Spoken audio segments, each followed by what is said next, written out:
Good morning and welcome to what's going on here at Hometown Cable. Cars are going by here on Elm Street. We're standing in front of what is now the Kimpex USA. Kimpex owns this building. Used to be, of course, for many, many years, Sheridan Company, where many, if not most of the people in the Champlain area worked, and all their families, their children, their fathers had all been employed here.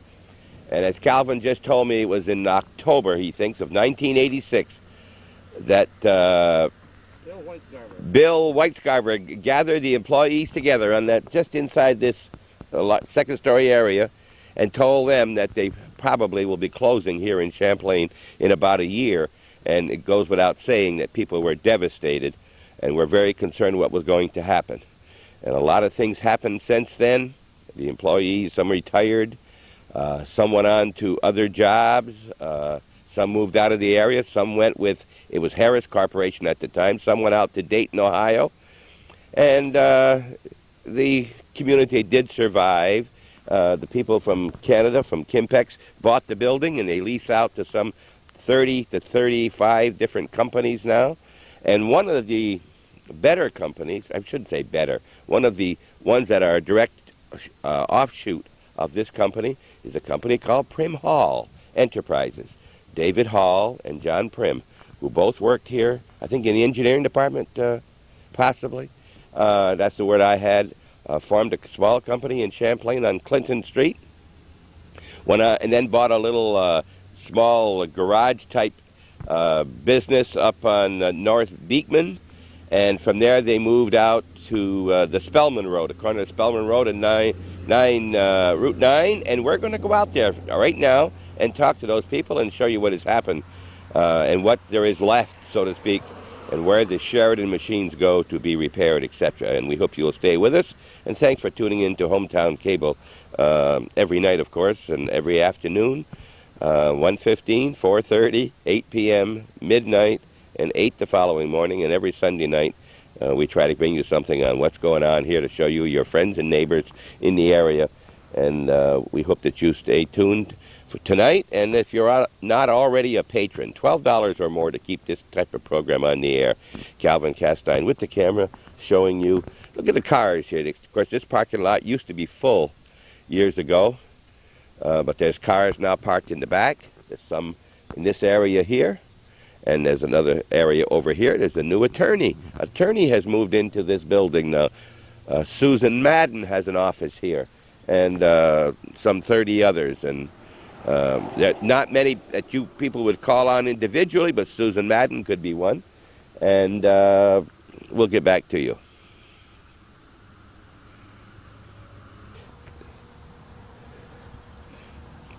Okay, we've headed toward Plattsburgh, and you see the blinking light on the corner of the east end of Spellman Road and Route 9. Chazy, 7 miles, Plattsburgh, 7 miles. And as Calvin pans over to the right, you can see the big building. This was an endives building, it was called. They raised these endives within the building.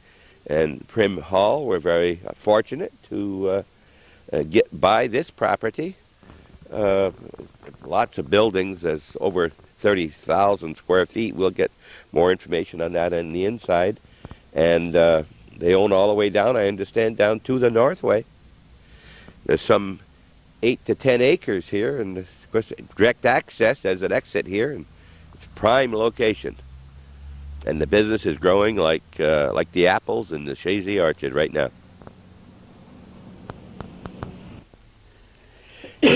Good morning again. We have come inside the building, and we're very fortunate to see a busy man by the name of John Prim. John Prim, and then Prim Hall. So we have got the big man himself here. You're president, I assume? That's right. All right. I did see an article in the paper, John, that it mentioned Dave was the vice president, so I assume that he's vice president. Your wife, Pam, is secretary-treasurer? No, she's not a member of the corporation. Okay. So, all right, let's get a little bit. I like to usually go back and find out who John Prim is, where you're from, and how you happen to get in our area, because I don't think that name was up here originally. No. I was born in Lawrence, Kansas, grew up in Overbrook, Kansas, and after I graduated from college, I ended up after a job in Philadelphia, and from there I went to employment with Harris. It was a Sheridan company at that time.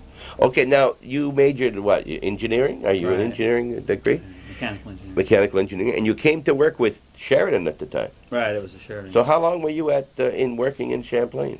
I actually started in Easton, Pennsylvania, Okay. and I was with that company for about 15 years. So you came up when they moved their engineering department up here into Champlain, put the new building on? Right, yes. Okay. At that time I was in the service department. Okay. Now, what about Dave? Is he from our area? Or? Dave started out in Scituate, Mass. He was born in Scituate, went to school in Boston and in Colorado, and after he graduated, I believe it was his first job after graduating with also mechanical engineering. And started in Easton? Started in Champlain. Oh, He okay. started somewhere around 1980, I believe it was. Did you work together in Champlain on projects together? Or you get to know him pretty well? No, we never worked on the same project, really. He was in a different market segment than I was in Okay. at the various times. We started out this So we morning. knew each other. But, Okay, we started out this morning with pictures of the Kimpex building. okay. Just kind of showed what we're talking about. And we came out, we got a few pictures of your building out here. And Calvin was saying then, Calvin used to work at Harris, and then, I guess, didn't work for Harris, did you, Calvin? You worked, Yeah, you were at Harris, you were there, you were working at Harris? And it closed, I think you got notified in 86. October, he said that they made the announcement that going to be closing.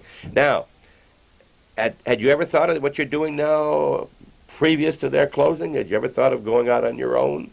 Yeah, it was something that I'd thought about for a number of years. Okay, so the opportunity came.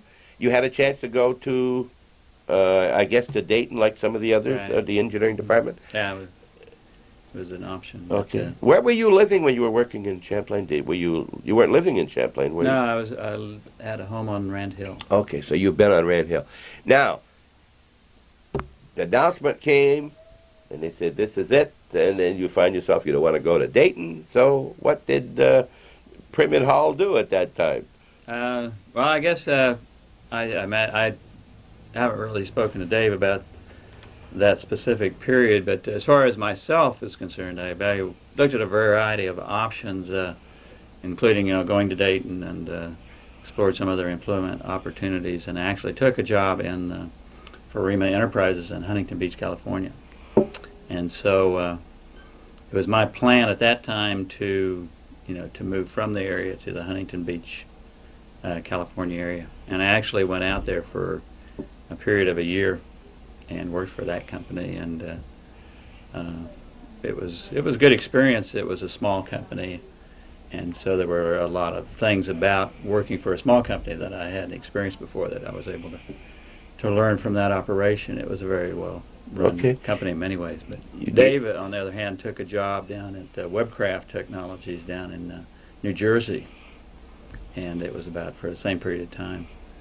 And so it was after my living in California for a year for a company, and for a variety of reasons, I decided that I didn't want to pursue that as a long-term option, and started pursuing more seriously starting a company. And at that time, Dave and I had some of our initial discussions, and And you decided to come back here where you liked the quality of life. yeah, Right? that was certainly a major factor. My wife and family were still back here. Oh, they stayed here, all right. Yeah, they were going to stay out through the school year. Was Right. the And plan. part of the Beekmantown school Right. system, right? All right. Now, a paper article I saw some time ago indicated you started on Clinton Street. Well, of course, you can't have a very big manufacturing area on Clinton Street. So what did you do on Clinton Street? It was, I guess we started primarily in a design, you might say, design administrative functions, and so we had a 2-office rental down there where we started our first project. So And, started trying to develop the other aspects of the business. So you and Dave and secretary, that was probably it to start Yeah, with? just Dave and I. Just Dave, you, your own secretary. Answer Yeah, the we phone. did our own secretarial work on Uh-huh. cleaning the building, everything. What year was that?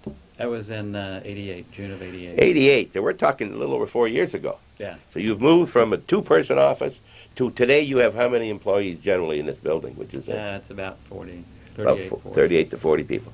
Now, there came a time that you decided you're going to expand and do more than just engineering for somebody else. You're going to do something on your own. Right. And is that when you moved down to the Oak Street extension? Actually, from the very beginning, we knew we would need a larger facility. There was a building that was under construction at that time, which David Meath was working on, and it fit nicely with what we needed. It seemed big at the time, but so we knew pretty well that we were going to make that move. Okay. And 4 months after we started, so that's when we moved to the 212 Oak Street. All right, so that was in behind where the Agway building was, and you were That's there. right. You were there for 3 years, give or take. Yeah. All right. So there, I was talking. Of course, somewhere along the line, Randy Miller and my son started working with you. I guess within the first 10 people, weren't they? Yeah. I think yeah, Randy I think was so. first one, or one of the first ones that worked in the machine shop. Yeah. And then you bought I know this from my son, that you bought a small business up on North Beekman Street, a Right. garage-type business. Well, we bought a machine shop. It was run by it was Ken Bates' machine shop, Uh-huh. and he was looking to retire, and he had a complete machine shop. That is a variety of tooling and machines and all the things that go along with being able to Okay. function as a machine shop. So we purchased that. Uh-huh. And then that's where you got your first machinery. Right. That's right. All right. Now, as you people out there know, when you get into certain facilities like this, there are certain things that are not public for the public domain, as far as the equipment that's being used and some of their customers and so forth. So, I don't know what the questions are going to be. So we're not here to find out your personal information about your company, as far as you're going to show us certain sections of your plant. We Right. don't intend to see everything. Whatever you want to show us, we'll be glad to see. But you then started to, I know you repair machines in the printing industry or the book binding, and you make some equipment. Can you give us some idea at all what I'm talking about? Right. There's kind of three segments Okay. in our business. One is, which we started out with, is the special design work, which a customer comes to us with an idea or a need and says, I can't find anything in the market to do what I want, and I'd like for you to make a machine to do that. So we design and manufacture and assemble those things.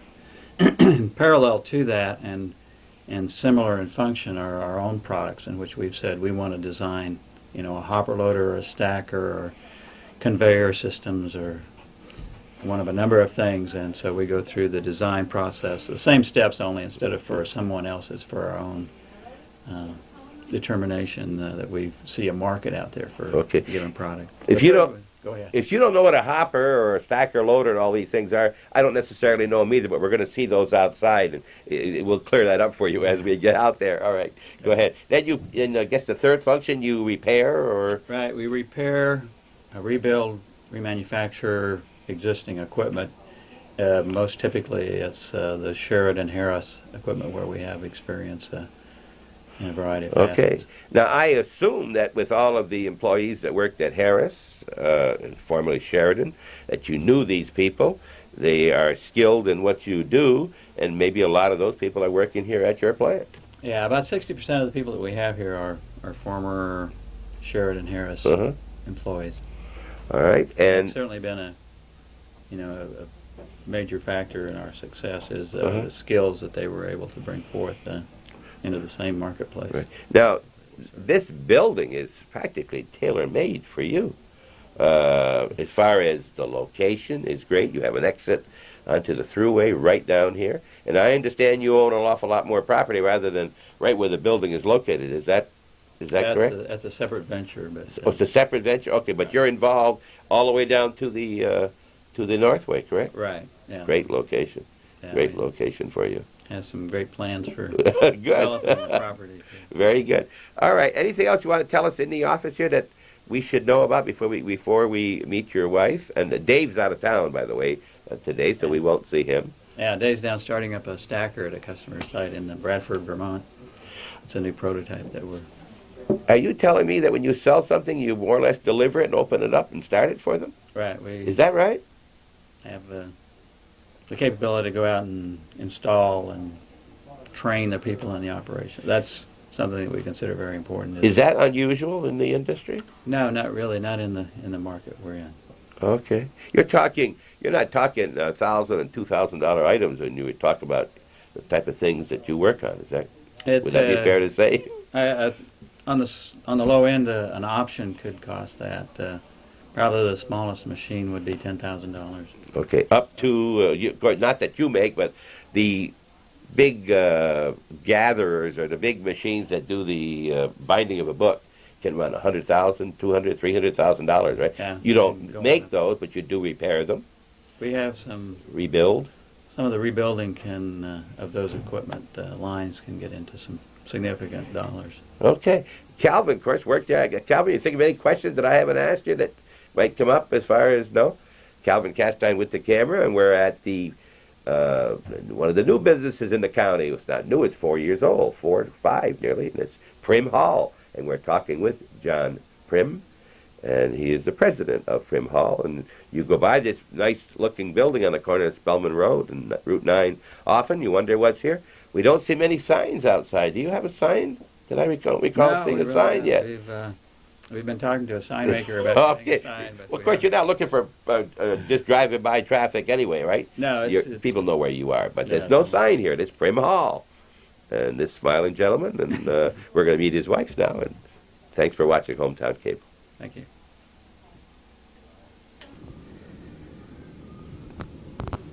You've heard the expression better half, or with the better John's better half right here. This is Pam Prim. Hi, Pam. Good morning. Thank you. Good morning to you. And we've talked with Pam a couple times. We stopped in and mentioned we'd like to come in and do a story on Prim Hall, and we've talked to her a couple times this week. And Pam, how long have you worked with the company? Right from day one? Officially 1 year. 1 year this next month, yes. I've been involved with it since its conception, unofficially, but as an employee 1 year. Okay, so probably if you wanted to see your husband, I imagine he's traveling quite a bit. You have to come to work to see him here. Yeah, that we do see each other more frequently. Right. Pam, where are you from? Are you from also out in, is it Nebraska, he said? I started in San Diego, California, moved to the Midwest, Overbrook, Kansas. You're from San Diego? Yeah, Oh, spent a few years there, but home is also Kansas. Kansas, I said. Lawrence, Kansas, that's what it was, he said. San Diego, I was in San Diego in the service. And as a matter of fact, we're leaving for San Diego later on this summer. We're going to spend a couple days in San Diego. Haven't been there in 40 years, I guess. You will see a lot of changes. I'm sure I will. Nice place. I like California. All right, so I've seen a Pam Prim that had a nay vote on a Beekmantown school board one time. Is that this Pam Prim? Well, yes, a different hat. All right. Do a little something for the community. That's very nice. That's very nice. It's a thankless job sometime.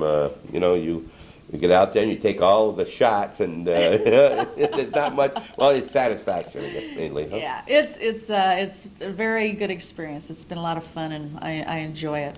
Good. And you're still on the board? Yes. Okay. Yes. All right. So your job here is what? What is your position with Prim Hall? Director of Support Operations. The things that John and Dave don't have time to do, they usually slide my way. Okay, and you're going to be our tour guide this morning? Yes, I am. Meet the various people. We're standing now in what room? This is our break room, which has really been a treat for us. We moved into this building from a room of, actually it was a building, we had square footage of 10,000 square feet, and now we're in a building that is 36,000 square feet.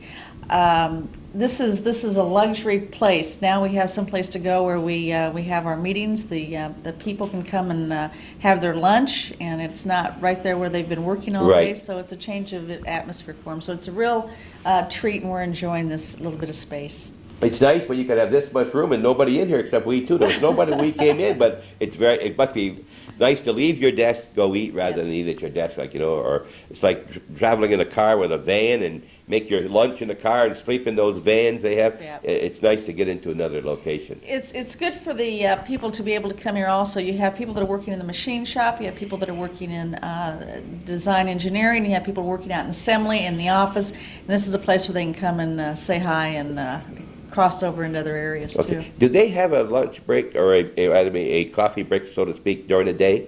morning or afternoon?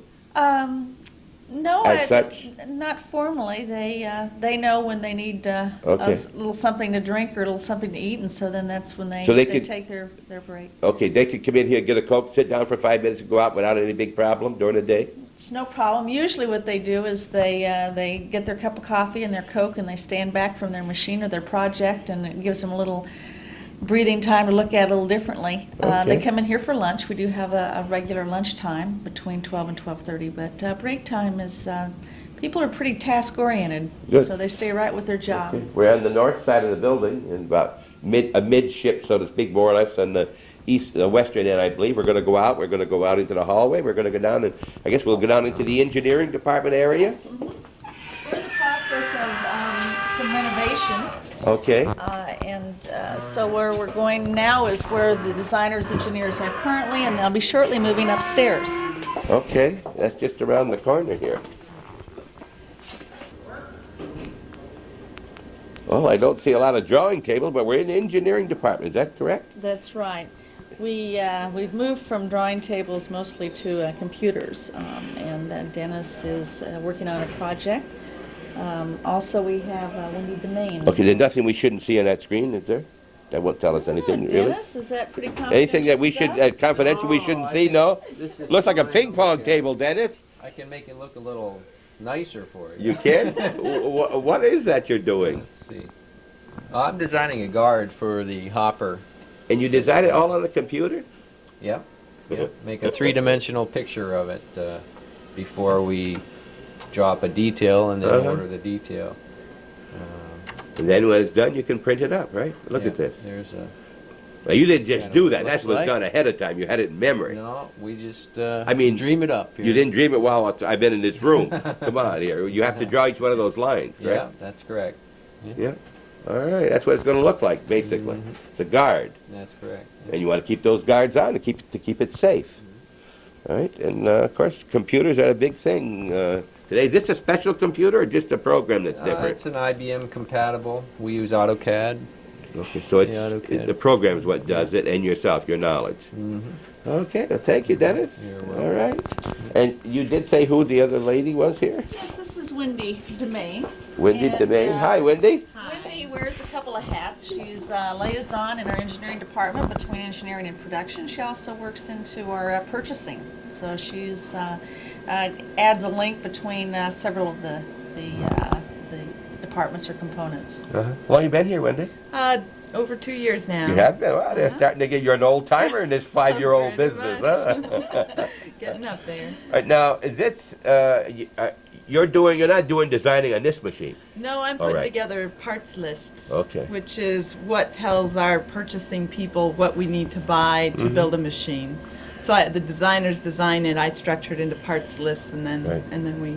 Because I Buy guess it. it's true. You just can't go get a widget or anything else unless someone has ordered it ahead of time, right? That's You have to exactly plan right. it, then you have Gotta to find a plan it. supplier, Tremendous amount of Yeah. planning goes into Yeah. our machinery. and you don't want to have too much stock on hand because you have a lot more money tied up than you really want. You right? got it. So whoa, yeah. So they keep telling you this, do they? Huh? That's right. Where you from, Wendy?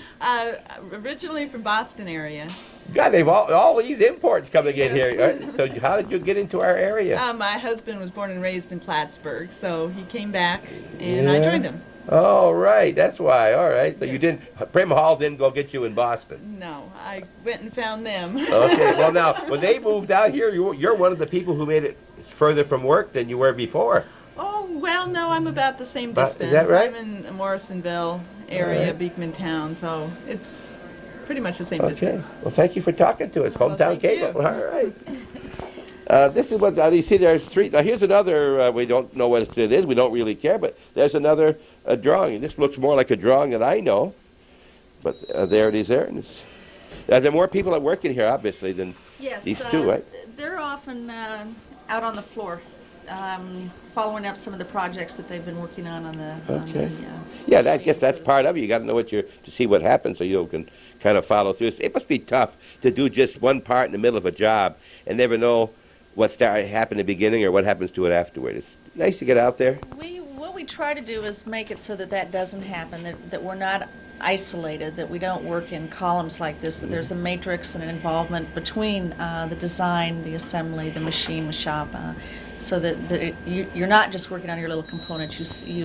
What's that expression, Wendy? From the cradle to the grave. Right. Of sorts with the machine, so that you see what your involvement is as it leaves. You know, when you say the cradle to the grave, Father Seguin, who used to be our pastor in Champlain, he said we had a lot of fallen away Catholics, didn't go to church very often. He said the only time you saw them in church is when they're hatched, matched, and dispatched. Oh. Right?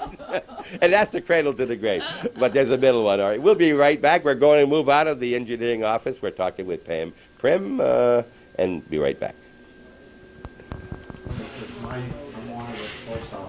Okay, we've moved into a much bigger area. What do you call this area? This is we continue with our design and engineering support area. And you made the comment earlier about an absence of a drawing board. Yes, all right, because they're in here. We do so much of our work on the computers. But we do have drawing boards still around, and these two gentlemen are working on a project. As you continue on around this way. Okay. There's another drawing board. Yes.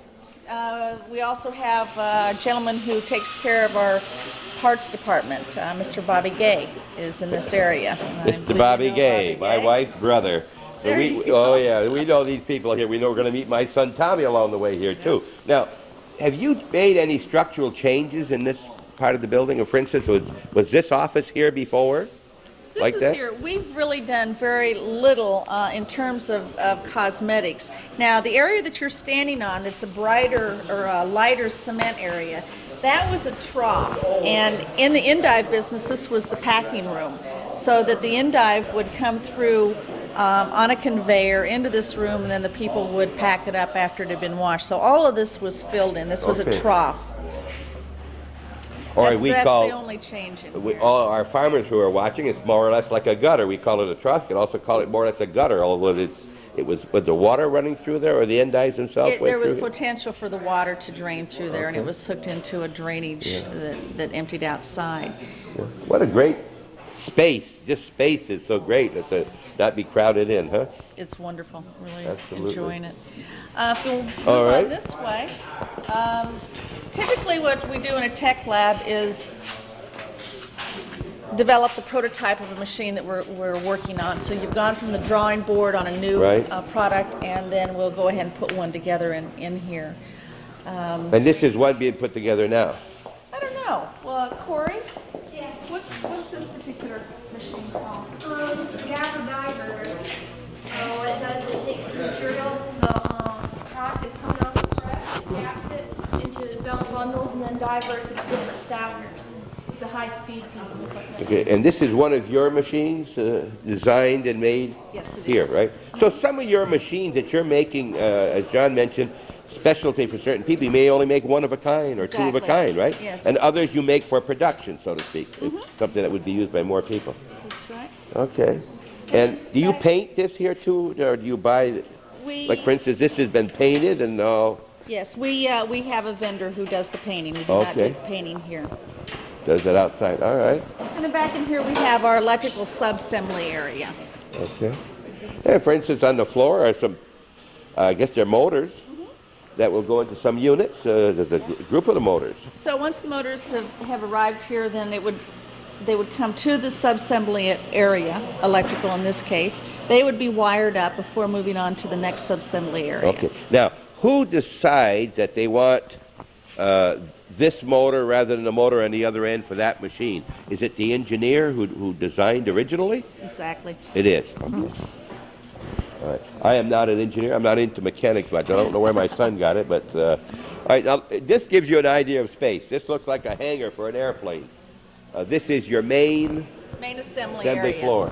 Look at this for space. We are continually taking the plan and customizing it to our needs from an endive plant. Filling in that area, the gutter with cement, was one thing that we've done. As you look into this room, we've done very little at this time, and eventually we'll do some things. But as it was, its application has been good. Tailor-made for your purposes.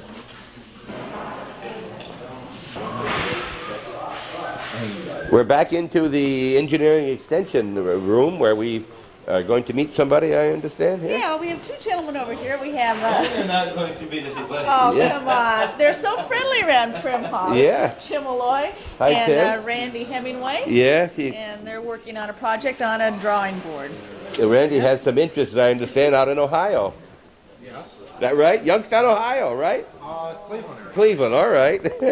That's where Mrs. Hemingway came from, all right. And works at Dragoons, one of the fine retailers in the community of Moores, New York. You had the pleasure of meeting. Yes, I did have a pleasure of meeting her. Thanks, Randy.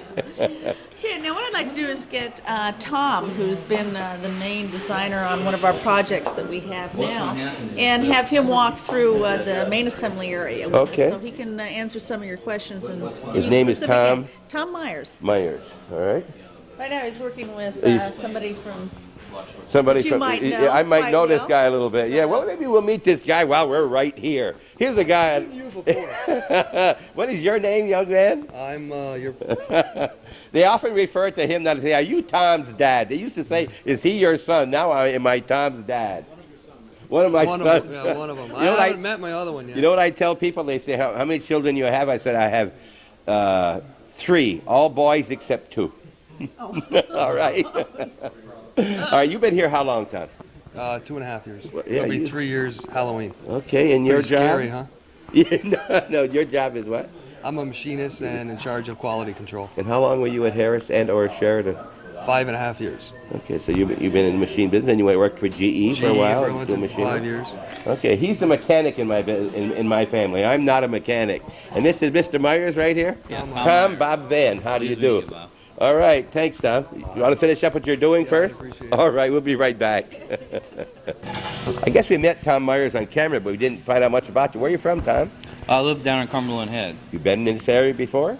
Oh yeah, All the I time? worked for Harris for 9.5 years. You did? Oh, so this guy knows you probably already here. All right, Oh. now, we're talking colors. And he said off camera that it was Sheridan green, right? Yeah, And I've been seeing this cream color. Does this mean it's a color for Prim Hall? yeah, with Prim Hall ivory, and we also have an accent color burgundy. So that when you see that from a distance, you probably would know that it's a company Prim That's Hall correct. machine, right? Yes. Anybody that knows what they're Yeah. doing on it. All right. So your title, what is your I'm a machine designer.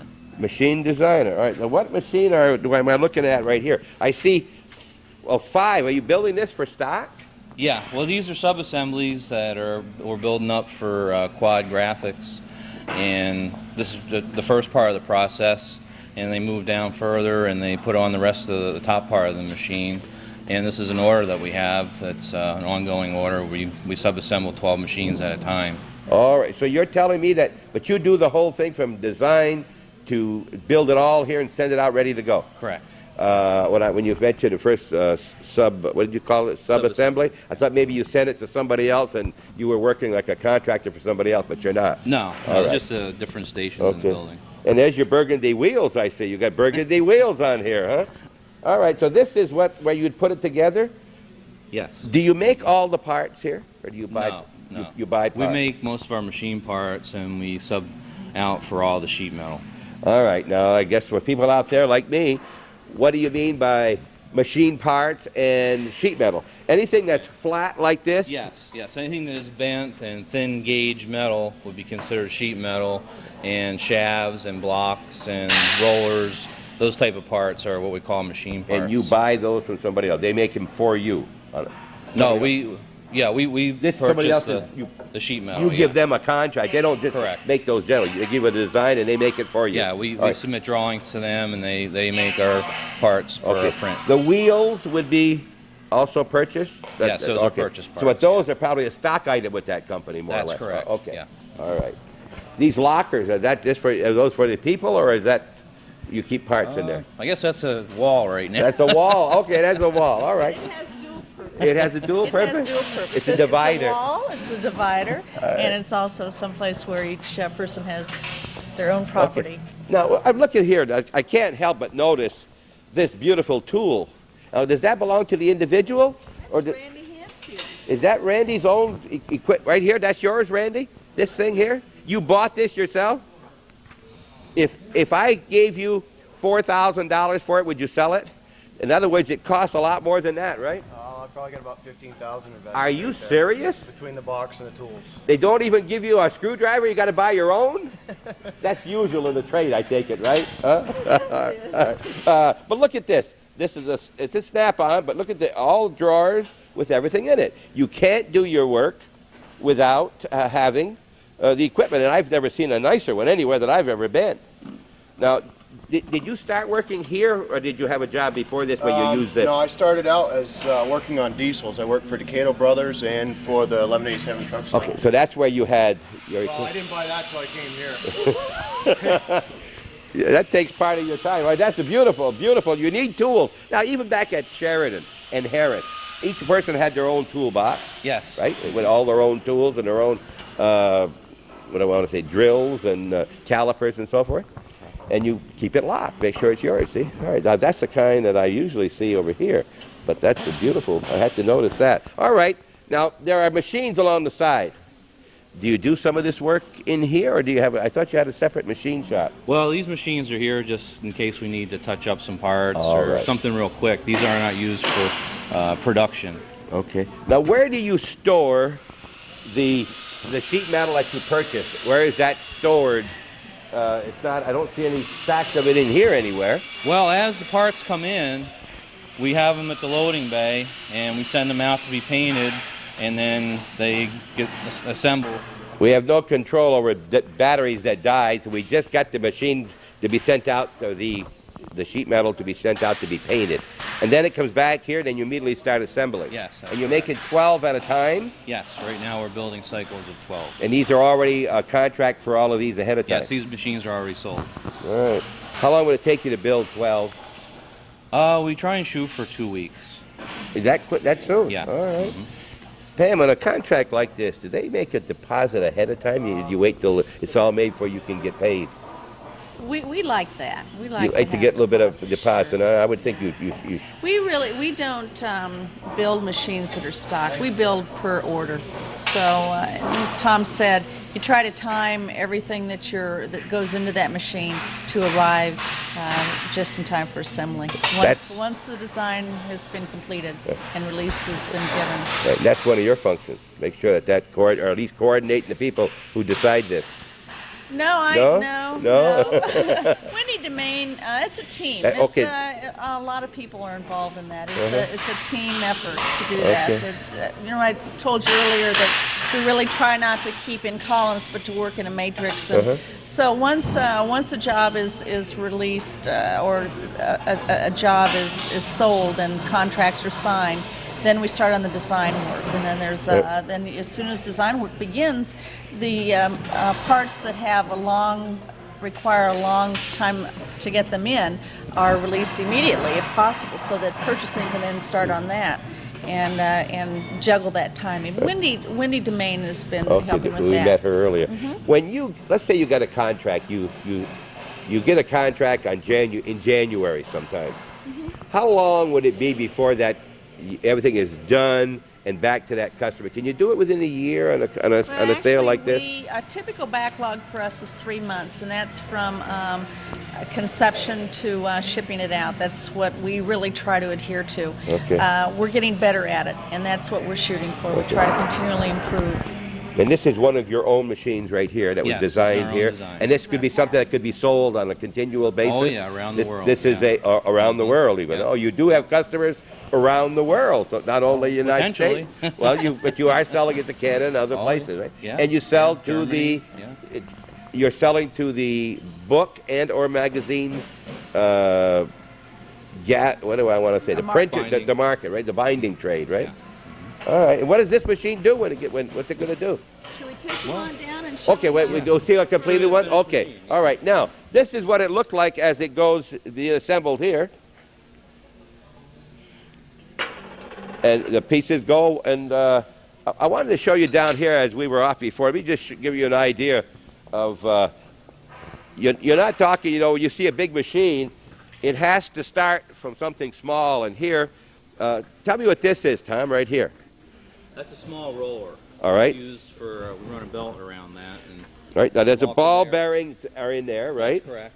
And this goes around a shaft. You see these two set screws that hold it onto the shaft.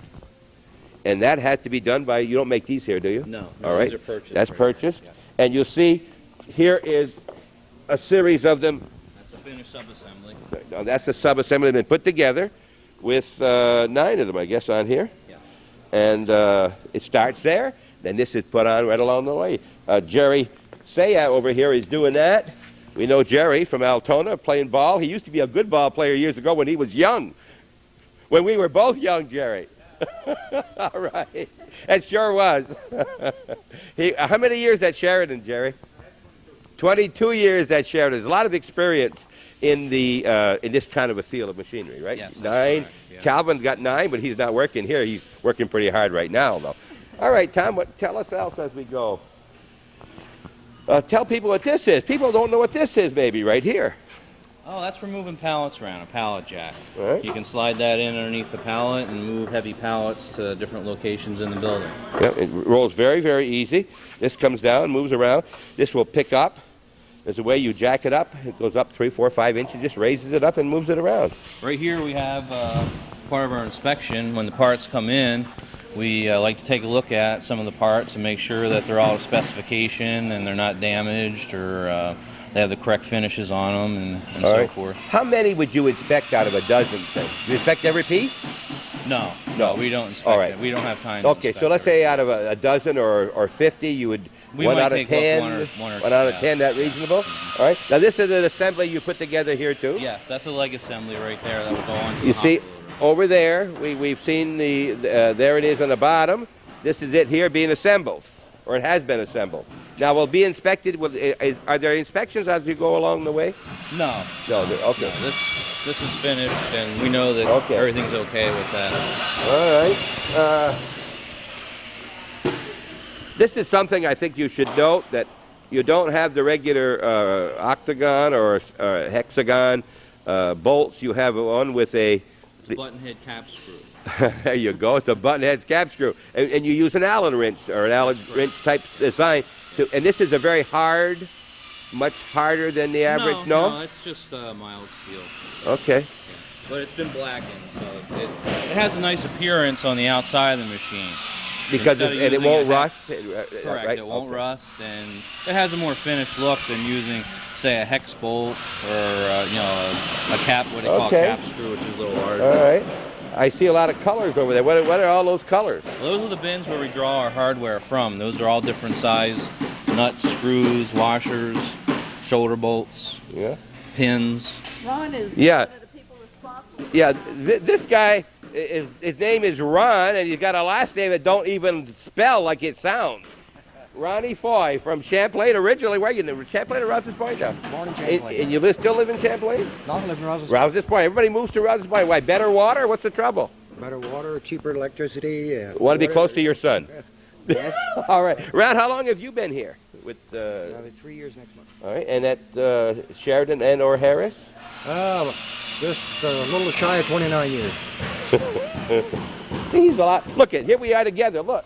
His hair is darker than mine, but he's been around a while too. See, You got more than I This have. guy's been around a while. All right. So what is your job?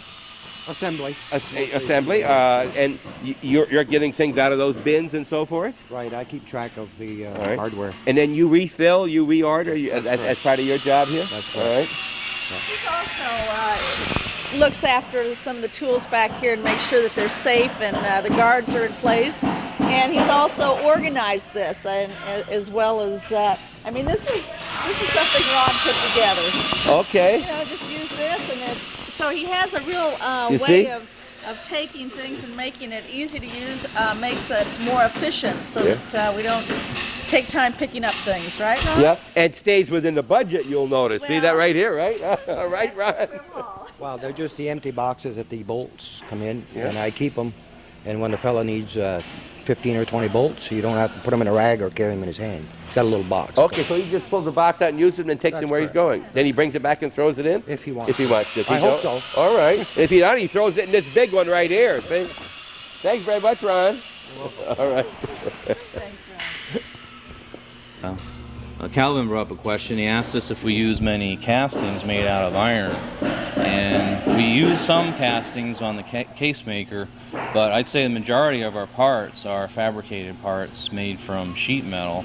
And one of the reasons is because of the cost of sheet metal fabrication is much lower, and also the turnaround time is quicker. So it's just a better material to use. Now there are some cases where you can't, you have to use a casting. Okay.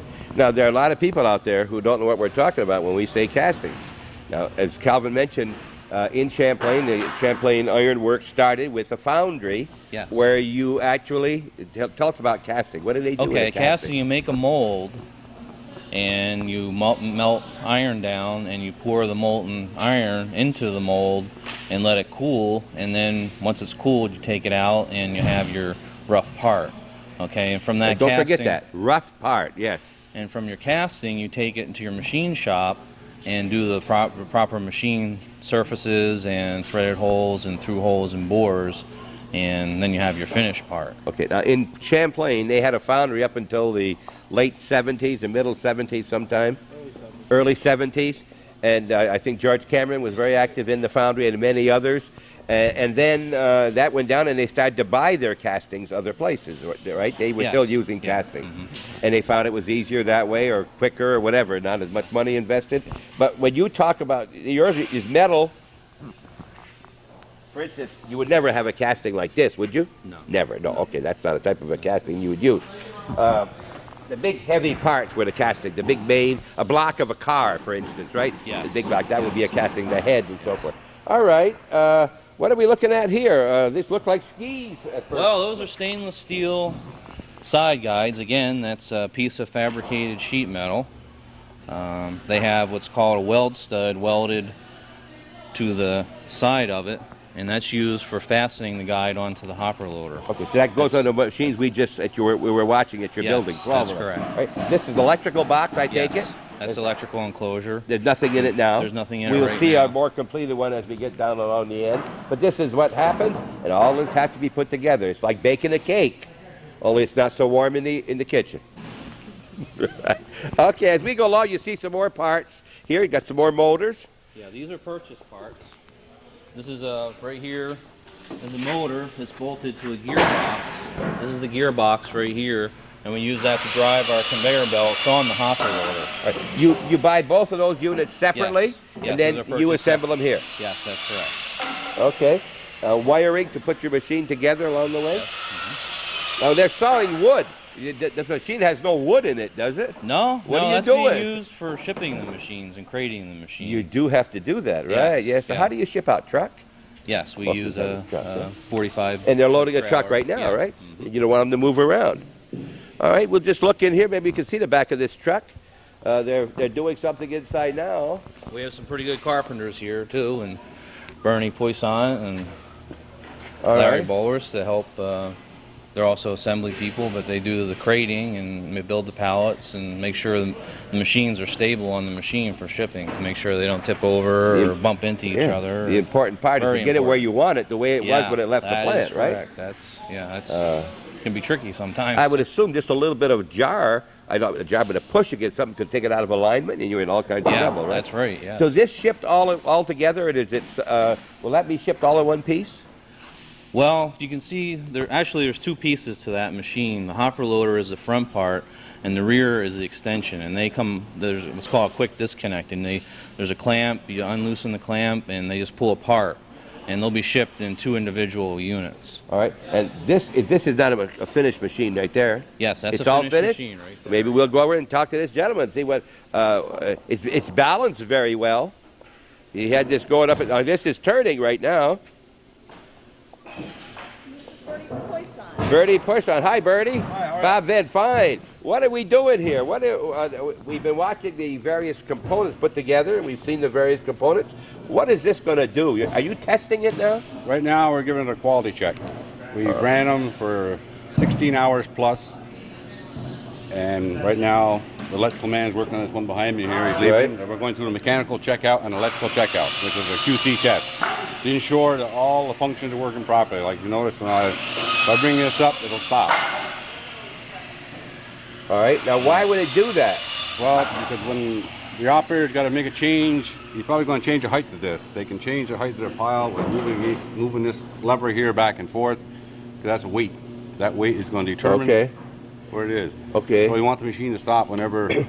So you will move the weight up or down to guide this? Right, according to the type of paper they have in there. Right. They may want to move Now, this way up and down, they may want it run here or run down there or whatever. As complicated and as complicated as this looks and sounds, it's really a very simple, there's only 3 or 4 different things that can happen, That's right. but you got to know how to put them together and control them. Is that basically what you're talking about, machine? Basically, that's what it is. There's no mystery to this machine, but you got to have the idea. What does it do, Bernie? Tell us what it does. What it does, in the bindery, what it does, they'll take a log of signatures and drop them on there. Whoa, whoa, whoa, whoa, you just said something. These people don't know what you're talking about. You said signatures. I know what signatures are. What's a signature? Okay, the signature is a portion of the book that is used to make the book. Folded with 4 pages, 8, 16, 32, or 64 pages, Right. all folded together. All right. And you stack those up here or just... They'll come, usually in a bindery, most likely where these are going, they'll have it, they have a crane. The crane will drop a log on here. A log's usually about maybe 4 foot, all bound. All right. All of the same signature? The Right. same, all right. Yeah, each pocket, each one of these is going to run the same signature. Oh, okay, so you may have 6 or 8 of these on one side Right. by the other. Right. All right. They don't run independently. That'll constitute making up the book. This is pages 1 through 64, say, or whatever. Possibly, right. All right. So what they do here, then when they bring that on, the big log, they'll cut the snap on, that's holding them together, and they usually throw them in a tray. That's what that tray is, to take care of their tie wraps. And as the book goes on through, you'll notice I can change the speed of this. Okay, now you'll notice this is moving right here, very, very slowly. These are turning, and they're carrying these folded up pages or signatures as far as here. All right, then what happens? No, they'll keep going. All right, I'm going, all right. Going on this belt here. Now these belts here are controlled with these two individual knobs. That's the speed? That's the speed control. You can vary this. Right now we're running about 150 and 300. All right, now this is horizontal belt. That's the green one here, and then the incline obviously is this one here. Right. It's going at a different speed. And a little feed rag jogger, I can govern the speed of that here. This is the jogger right here, Right. and that's it's on a little cam. But now, Eccentric. now what does that do that you have to do that? All right, that Kind of sorts them, gives packs the them paper in? a little tighter. All right. And at the same time, all this is going on. Of course, we don't have the air here. We checked it out, but you see, there's an air connection here. All right. And you'll have air that will come out of here. Okay. You'll have 3 little blasts of air that come out of here, Yeah. and also these things here are movable. There's 3 on each side where. The All operator right, look put at them those. All wherever right. He wants to get the air. And what is the air The air going to does do? is helps separate the paper and take some of the static out. All right.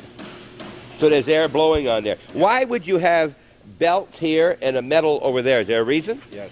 All right. Because the logs are very heavy when they come on there, and they usually drop. So they want them on something that's fairly stable. Okay. As they get over here, then the weight is still there, but they're moving along nicely. There's no bumping. Now, how long has Prim Hall been making this machine here? As long as they've been in design. I don't know. Maybe Tom can tell you better. Tom, how long have you had this machine, say, for instance? We've been selling this for 3 years All right. now. Now, my first thought, I think, is how many times have you changed something on here since then? I mean, We've been through numerous. you're improving design all the changes. time, That right? is Because correct, you're thinking of yes. something that does a little bit better? Yes. So there are changes. And when there's a change, if it's just these, they can be added to the other machines you have if you tell people you can That's a make this change. And possibility, it's yeah, possible to yeah. do that, all right? And a company, as we mentioned, Bernie, this is one signature, and you could have anywhere from 3 to, 10, 12 signatures in a book? Oh, yes. At least, Depending right? on, like a catalog or a telephone book, you probably have 24 or 36, depending on how thick the book's going to be. Okay. Now, to give you an idea, if you look in your telephone book or you look in any book with a hard cover or a soft cover, and you look on the end toward the binding, and you will see little loops. You'll see where there's anywhere from 5 to 15, and you'll see them individually. That's what a signature is. And they're all, one is placed on top of the other, correct? Right. All right. To give you some idea, Lillian Vernon has 5 inserts in it, or 5 signatures that they put in. In there. To give people an idea of what, how many go into a magazine, because most people Okay, get now, Lillian Vernon but in that's the a mail. saddle stitch. Yeah, that's a saddle stitch. That's what these machines are used for. This is a saddle Yeah, stitch. these All go right. on a Harris 850 or 855 saddle stitch. All right. Saddle stitch is where you're taking a magazine, you got two staples on the back, pages go one on top of the other, rather than a stack on top of each other like your fingers. A stack one on top of the other. A saddle stitch or magazines, many of those with the it's saddle stitch because it goes over a little thing on each side and they staple it on the top, right? Being glued. Rather than being glued and a back. Yeah. Okay. Anything else you want to tell me about this, Bernie? So one operator operates each one of the gatherers? Single operator will operate the whole gatherer line. He operates all of them? Right. He may have one or two assistants possibly. How can he possibly do that when you're watching? Well, they're all preset. Once it's all preset, that's all in the setup. Once the setup is made... So it's very easy after. So he's getting overpaid by just standing there watching this stuff. Possibility is. All right. How long have you worked for at Prim Hall? Prim Hall, I'll be here 4 years in February coming. All right. One of the first ones, huh? Yeah. And how long at Sheridan? Or Harris? 28. 28 years. You and Ron are nearly twins, right? Okay. Anything else you want to tell me about this? I guess we've been through it all, I think. You've been through it. Okay. Now, when this goes, do you ever leave to go and make sure? I don't know. You don't. There are some fellows here that go to do that. All right. Now, if something goes wrong, you send a man to that plant. If there's something, they never go wrong, but in case they did. Oh yeah, we'll send a man out. And the majority of the time, it's probably, in the case of hopper lower, it's probably Tom or John. Okay. Now, probably Tom on the phone when they tell you what it's doing, you might know what the problem is, right? Yeah. Because it can't have maybe 6 or 8 problems. Yeah, we can solve most things over the phone. You went too fast, something could happen, right? Yeah. All right. And we also have manuals that go with the machine, so they can check the manual before they call. And now these are guards right here. Is this a yes, guard? those are covers. Yes. All right. But there's no guard around here. That's correct. All right. Any machine, when you get there, you remember you have to be very careful and watch where you're going. And over the years, you find that out. Go ahead, Tom. You want to show me something here? Demonstrate. What could happen if someone caught their finger or Oh, hand yes. in here. Okay. See, you understand? Oh, yes. You see, if your hand happened to be in there, that goes down, you got a problem. That is not how I lost mine, but you can see that's why you have the guards. And also the proper And pinch labels. point. That's why it's a pinch point. And you see, there's the what do you call that? The motor and the drive wheel. What do you call it? Kind of wheel? That's Those are sprockets. sprockets and chain drive. Chain drive. There it is. This is your drive sprocket, idler sprocket, and your driven sprocket is up here that turns the roller that drives the 4 green belts that we see. All right. Now there's our motor we saw before. You know that double assembly is right there. The one we saw on the other side. And that's what's turning it. And that motor is running the whole thing. Well, there's 2 motors. One motor controls the horizontal belts, and one motor controls the incline belts. All right. And what's controlling that? Would that also being driven off this? Yes, that's being driven off of this drive right here. Okay. And the speed of that, is any relation to the speed of this? They're both the same. The horizontal are the same speed. The incline is what's okay. goes a little faster. And why would the incline go faster? Because as the book signatures are coming in, they're standing up, but as they get here, they're going to fold down and they're going to shingle out. Yes. They're an eighth of an inch wide here and there. They're 11 inches. They got to go fast. They're going to shingle out. They're going to lay down and shingle out into the hopper. Got to get out of the way. All right. Thank you very much. We were just standing here. This guy came along. He wasn't doing anything as he was walking by, so we pulled him over to the side. Randy Hemingway again. Randy, what is this called? This is a hopper loader, newspaper hopper loader. All right. These are old Harris hopper loaders that were not in use, that we've reconditioned and made into a usable machine. So you've added what you would call enhancements. Enhancements. All right. We've changed the basic configuration. It of was them. built, and you said that who was there when these were built? Albert LaFountain. Albert LaFountain was in his time when these were built. Probably had his hands in this machine originally. Yep. It's been done over, completely rebuilt. It's going to go out. Are these yours or for a customer? These are for a customer. For a customer. For Richmond newspapers. Okay, now what does it do? I know you said hopper loader. It don't mean a thing to me. It allows you to put bundles of paper into a machine rather than manually feeding small stacks of paper. So it allows you to take a crane, put a large bundle of paper onto here and feed it into a hopper on a machine rather than manually standing there and putting small bundles of paper in the machine. And that was one of the big things that Harris had? Were they big hopper Yes. loader was one of their big Yes. items, right? I see you have 3 of them here. Same customer. Same You're doing customer, 3 over. right. All right. Now, is it going to be more efficient after you finish with it now? They weren't usable at all before. They were stored in a warehouse. They weren't usable in the condition they were in. And now they'll be put onto a newspaper stuffing machine and used. All right. When you say a newspaper stuffing machine, you're talking about the flyers at the inside of my Sunday That's paper? right. And A machine that inserts your sales leaflets into a Sunday paper. Okay, so this brings it brings those parts into a loader that will throw those in, right? All right. Anything else you want to tell me about these? No. Is this a new system in here that you've done? It's all new electric. All new electrical. All new drive on it. We've changed the length and the height of the machine and added a front jogger on it. So you don't take this off. You don't take that Harris sign off at all. We don't. You don't take we that off. do add a Prim Hall. A Prim Hall sign. But rebuilt. so that except for your telling me, we would never know unless the guy worked at Harris and recognizes it a little bit in its old condition. You know. That's correct. That they wouldn't recognize they wouldn't it. recognize it at all. All right. Anything you want to tell me about that? How did I you think find? Randy pretty much How do you know about this machine was sitting there and nobody was using it, and you want to do something to it? How do you get that customer? Well, it probably came from the newspaper show. They have a show once a year All where all right. newspaper users get together, and also, well, actually, some manufacturers and newspaper people come and look at the machines, and All right. we usually have a booth every year in that, so we get to meet a lot of people that way. Remember, the Sheridan machine was very well recognized in the industry for many years as a very quality machine, and most of those were made in Champlain, New York, right? Most of the certain ones were made in Easton years ago. Yeah, and they had some that were made, I believe, in Elyria, Ohio. They had a plant down there also. So you people out there who have worked for Harris and before that for Sheridan, and there's a lot of you, your machines are still have come to life again. Here's 3 of them.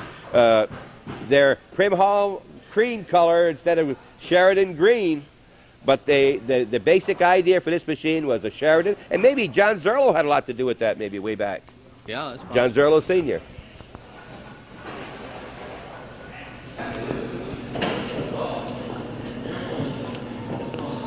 We'll be coming back to this spot right here, the back of a truck where they're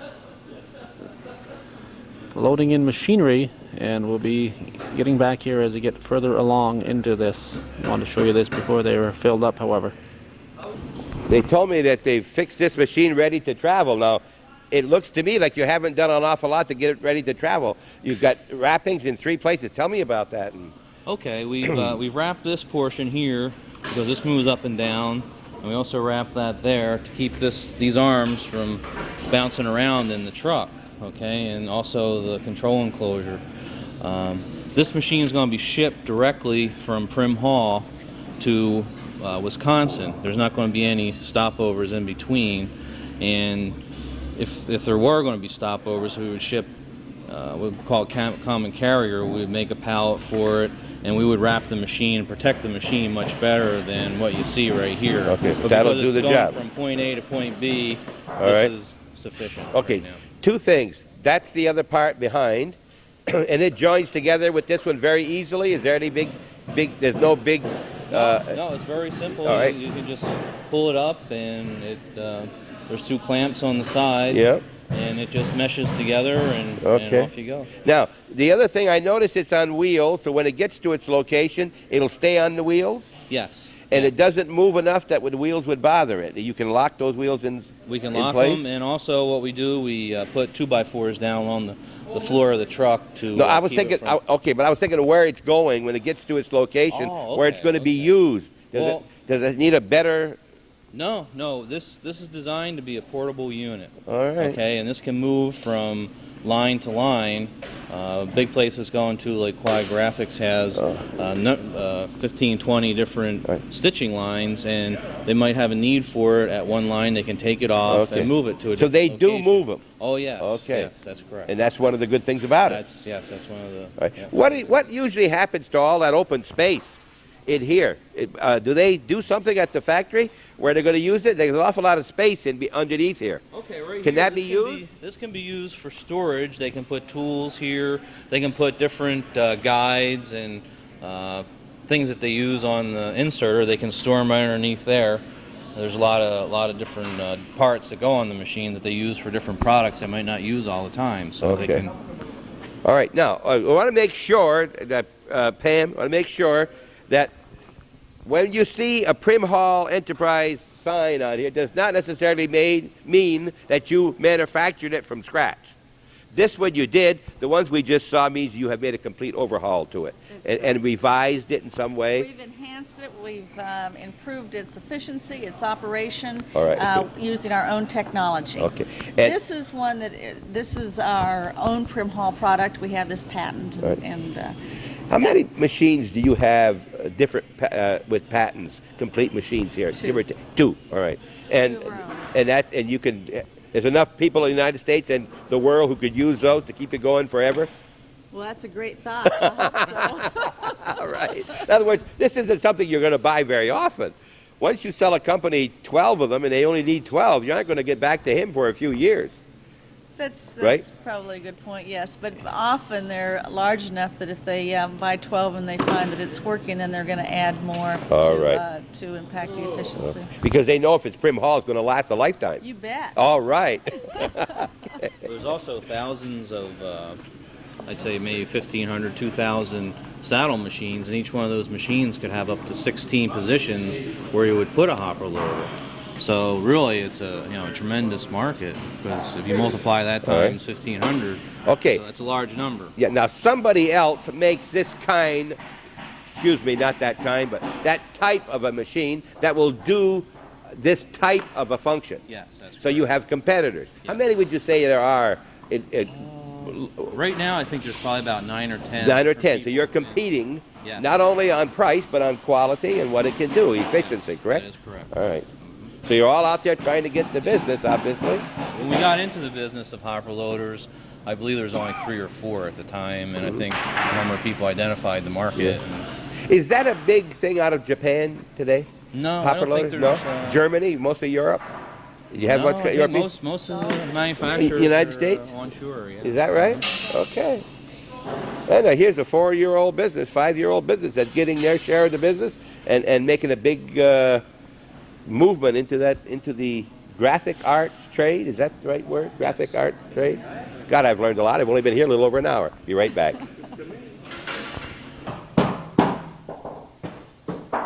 Now, these are not your trailers. No, it varies with the job. On this particular job, the company that is buying these hopper loaders has supplied the truck. They have supplied them, okay. And inside we have Mike Dodds. And hidden way back in there somewhere is John Rabideau. John, where are you? There he is. There, so they're nailing these in? Absolutely. Vertically as well as horizontally? Yes. And then Larry Bulruss here has a board in his hand. And as Tom mentioned, it's critical to get these machines packed in there so that they don't get damaged en route. All right. Your name?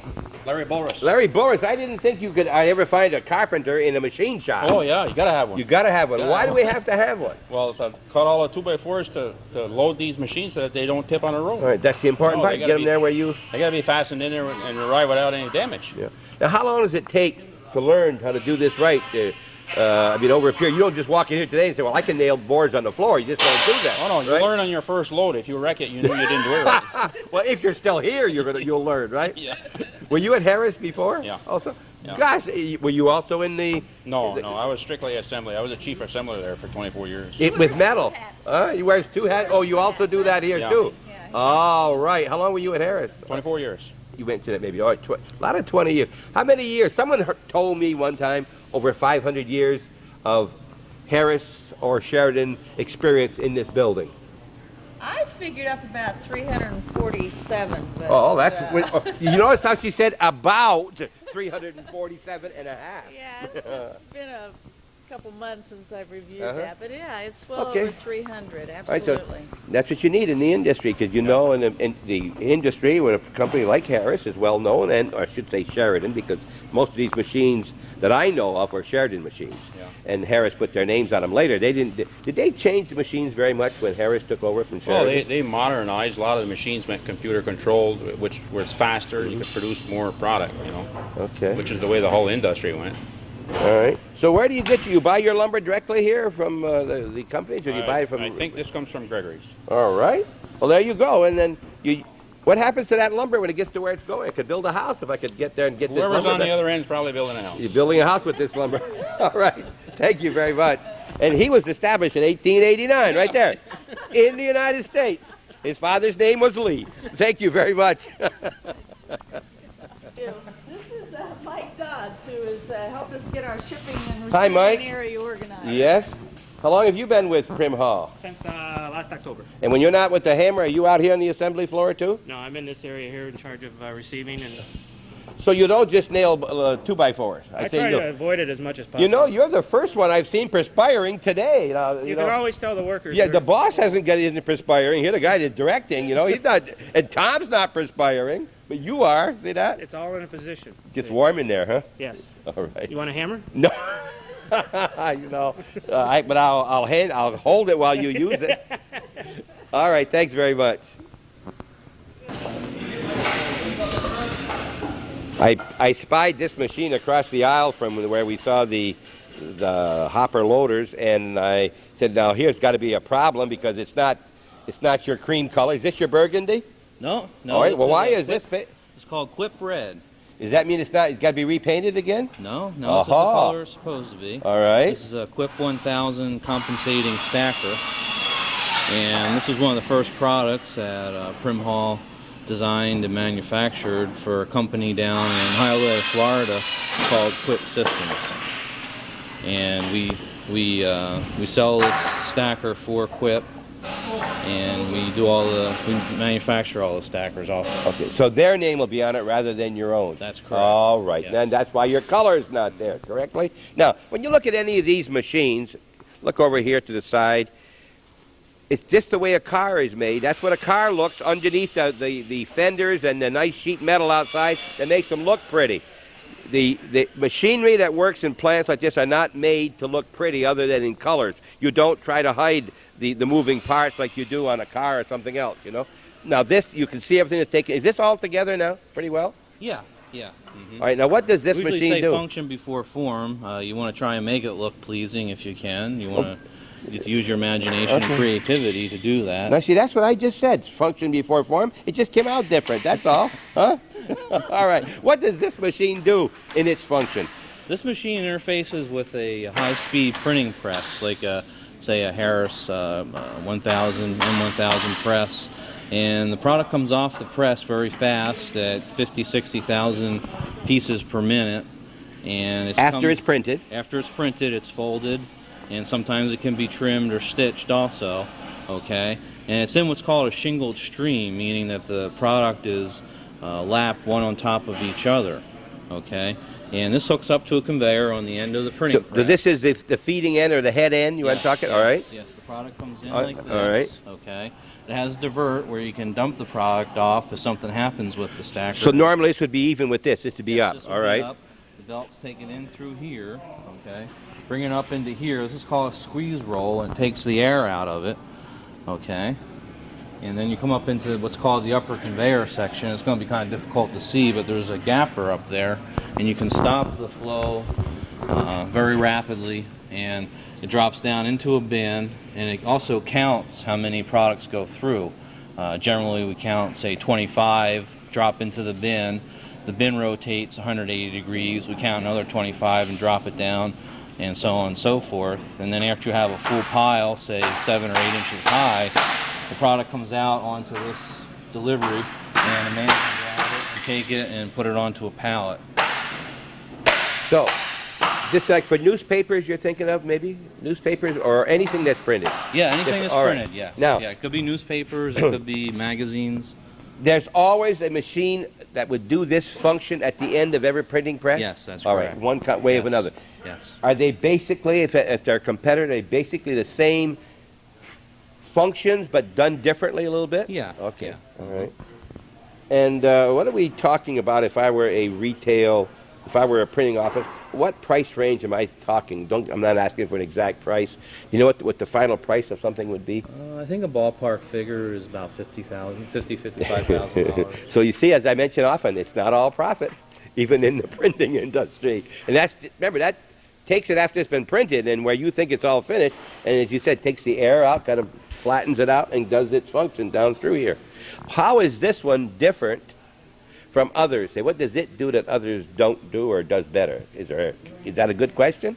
Yeah, All I right. think this machine is probably a little more rugged. It's a little larger machine, but it's definitely more sturdy than the competitor's machine. Okay. It probably can interface to more printing presses than what the other machine can, and it's also has a good jogging system inside the bin, and it compensates. Okay, now, anybody who would be in the market for one, no, you don't sell this one. You sell it to the middleman. Well, we just completed a smaller one for the smaller press, which is a Prim Hall product. And All right.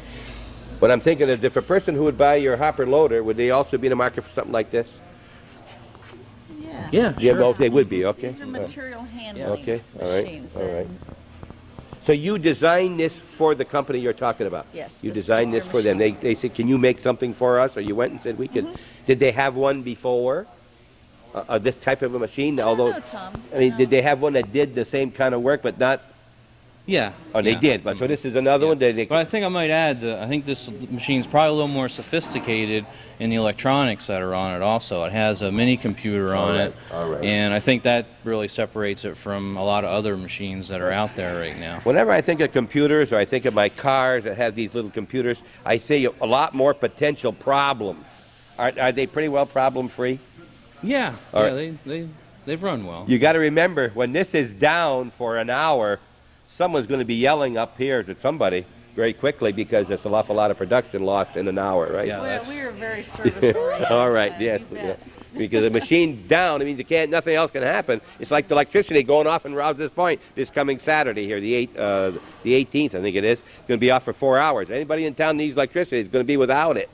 And when you're without something that you're used to, they run 24 hours a day, don't they? It has to be a reliable machine. Oh, yeah, There's 24 no hours way- a day they run? Yes. Right, probably, yes. right. Yeah. And if it breaks down, you don't get your newspaper. That's right. The next That's day. right. Yeah. It's late. You don't have another $50,000 one next door, so you can bring it over when something happens when they break down. So reliability is the name of the game. That is correct. Absolutely. Yes. And especially if you ever saw 50, 60,000 pieces of paper coming off a printing press, you can have a pile on Yes, the floor real very quick. quickly. And they don't shut the press down. No. The press And if always it slows down at all, you drop this down and they go on the floor here. Yeah, for they a could, short have period.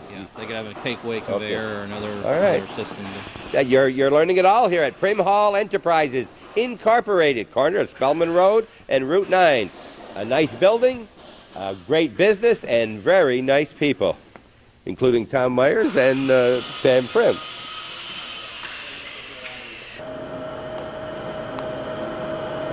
Safety is the word in here. It's the keynote thing. And you see what I've been given when I first come in.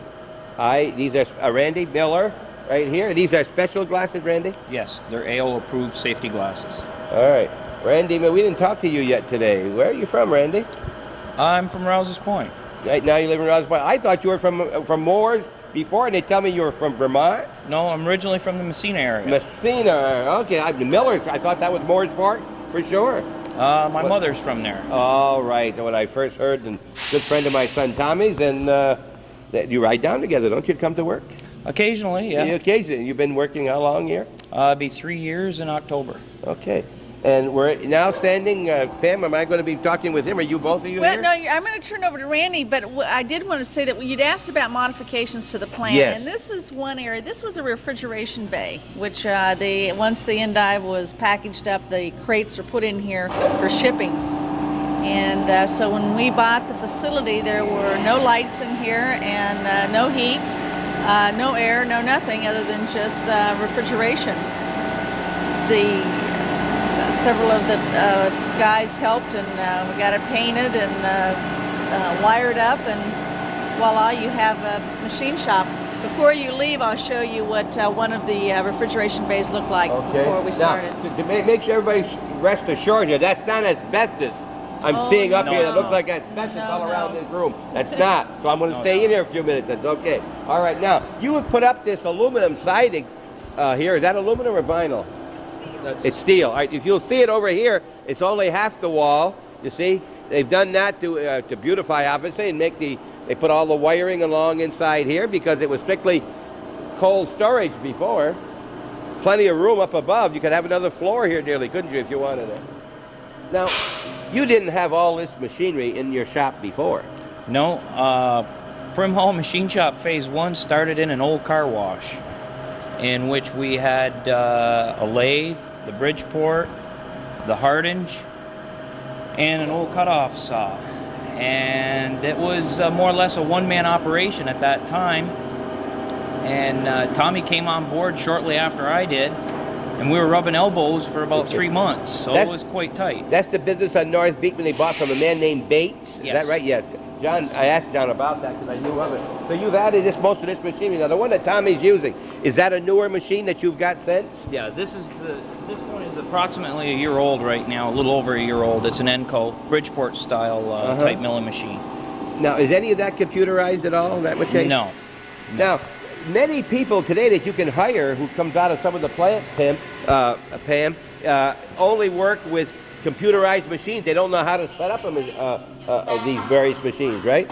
Harris employees learned on the old manual machines? I originally learned on a manual, and the last 4 years at Harris I was on the CNCs. What's the CNC? Computerized numerical control. All right. Now, what kind of tolerances is Tommy working with there, for instance? He can hold plus or minus 1 thousandths on that machine. Plus or minus 1 thousandths, people. Now, if you take your daily paper, that's about a 6/1000th of a thickness, I believe, in a daily paper. And his tolerance has to be 1/6 of that, and that's it. So you're working. Now, when you got here a gear, did you buy this gear? Yes, this is a purchased unit, and it was modified once we got it in plant. All right.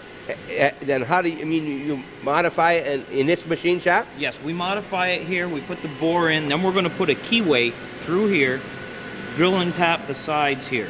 This is a purchased part. All right, but now the finishing of it will be done on one of these machines here. Yes.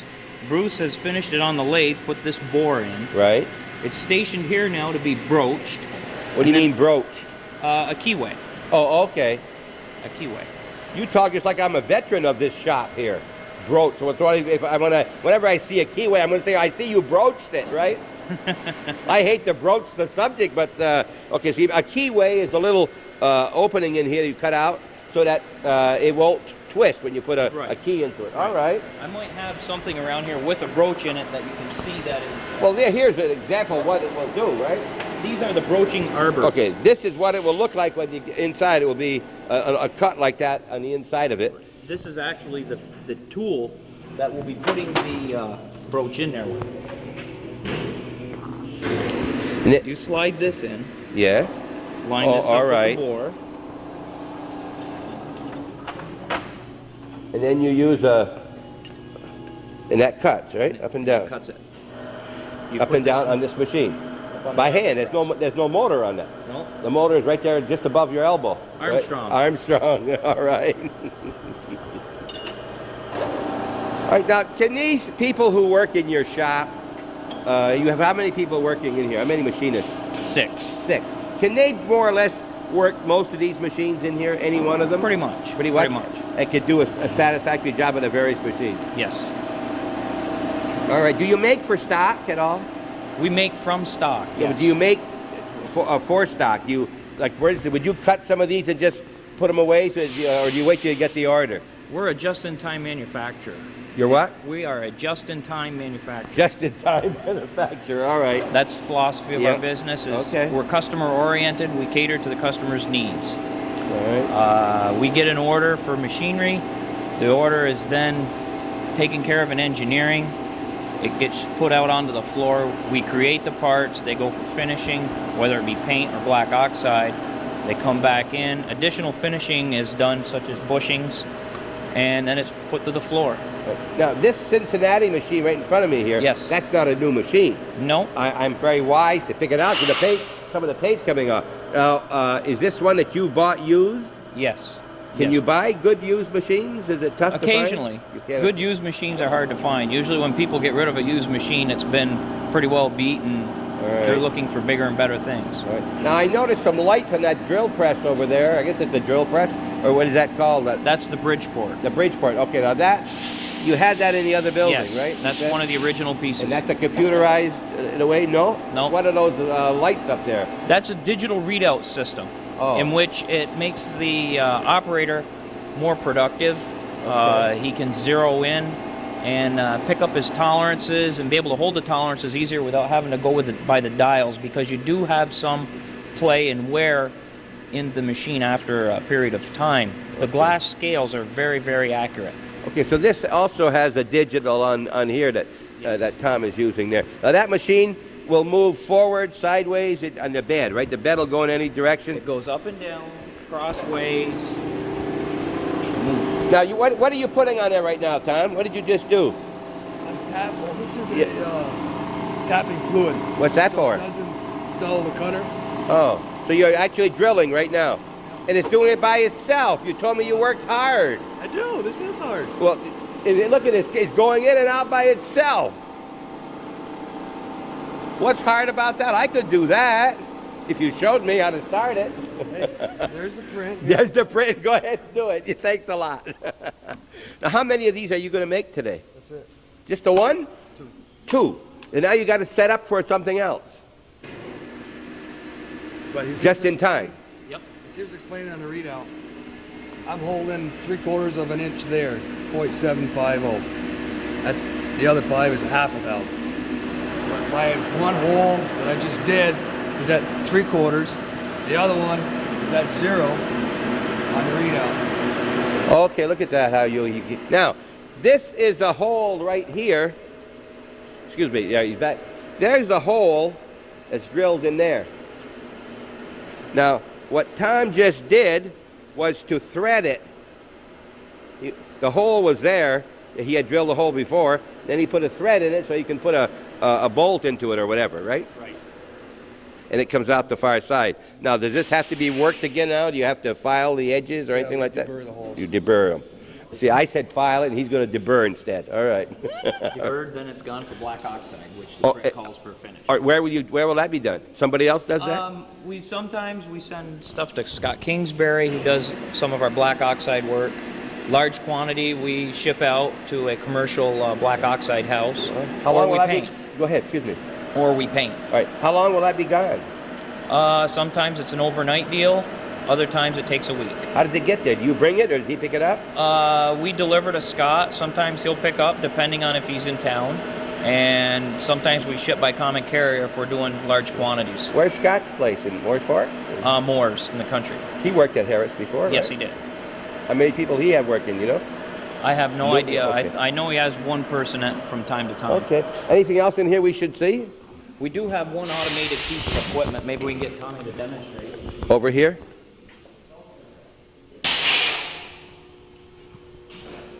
Of course, Calvin saw this Sheridan Green and asked about it and asked a few questions here. Go ahead, Cal. Randy just told me that the last one to run this was Larry Baker, Tex Baker, I guess he's called. And judging from where it was in the machine shop, I would think that back when I started there in '66, this was probably being run by either Adrian Facto or Chic Glode, Armin Glode. That might have run this one here. It was in that general area. Also, Donald Goyette was also working in that general area, but I think Donald was still there when the plant closed. So it's over by the bandsaw in the Harris Company. Okay. Did it have that count out when it was at Sheridan? No, that you put that in here, huh? Right. We installed that ourselves once we Yourself. got it. You put it in yourself, right? Tommy and I. Right. Now, now, Tommy, you were on that drill press or whatever you call it. Now you're going to go to this machine, maybe? You got to go. Oh, what does this do? We use this one mainly for milling the ends on the metal. Okay. Or any big work, because it's a lot beefier horsepower. So you move from one machine to the other pretty freely in here. And what is this called? A milling machine? Yes. Horizontal milling machine. All right. Horizontal means that the bed moves and not the machine. No. The tool doesn't move. The cutter is horizontal. All right. The difference between a A milling machine and another one. One the tool moves and one the bed moves. What's the other machine? That shaper? The lathe is where the part moves. The tool is stationary. All right. Milling machine, the cutter rotates and the part is stationary. Okay. Now we're going to see that turn, and it's got blades on the end, and it's going to cut off. It's going to smooth the end. And even with glasses, he said, "Move away, Dad."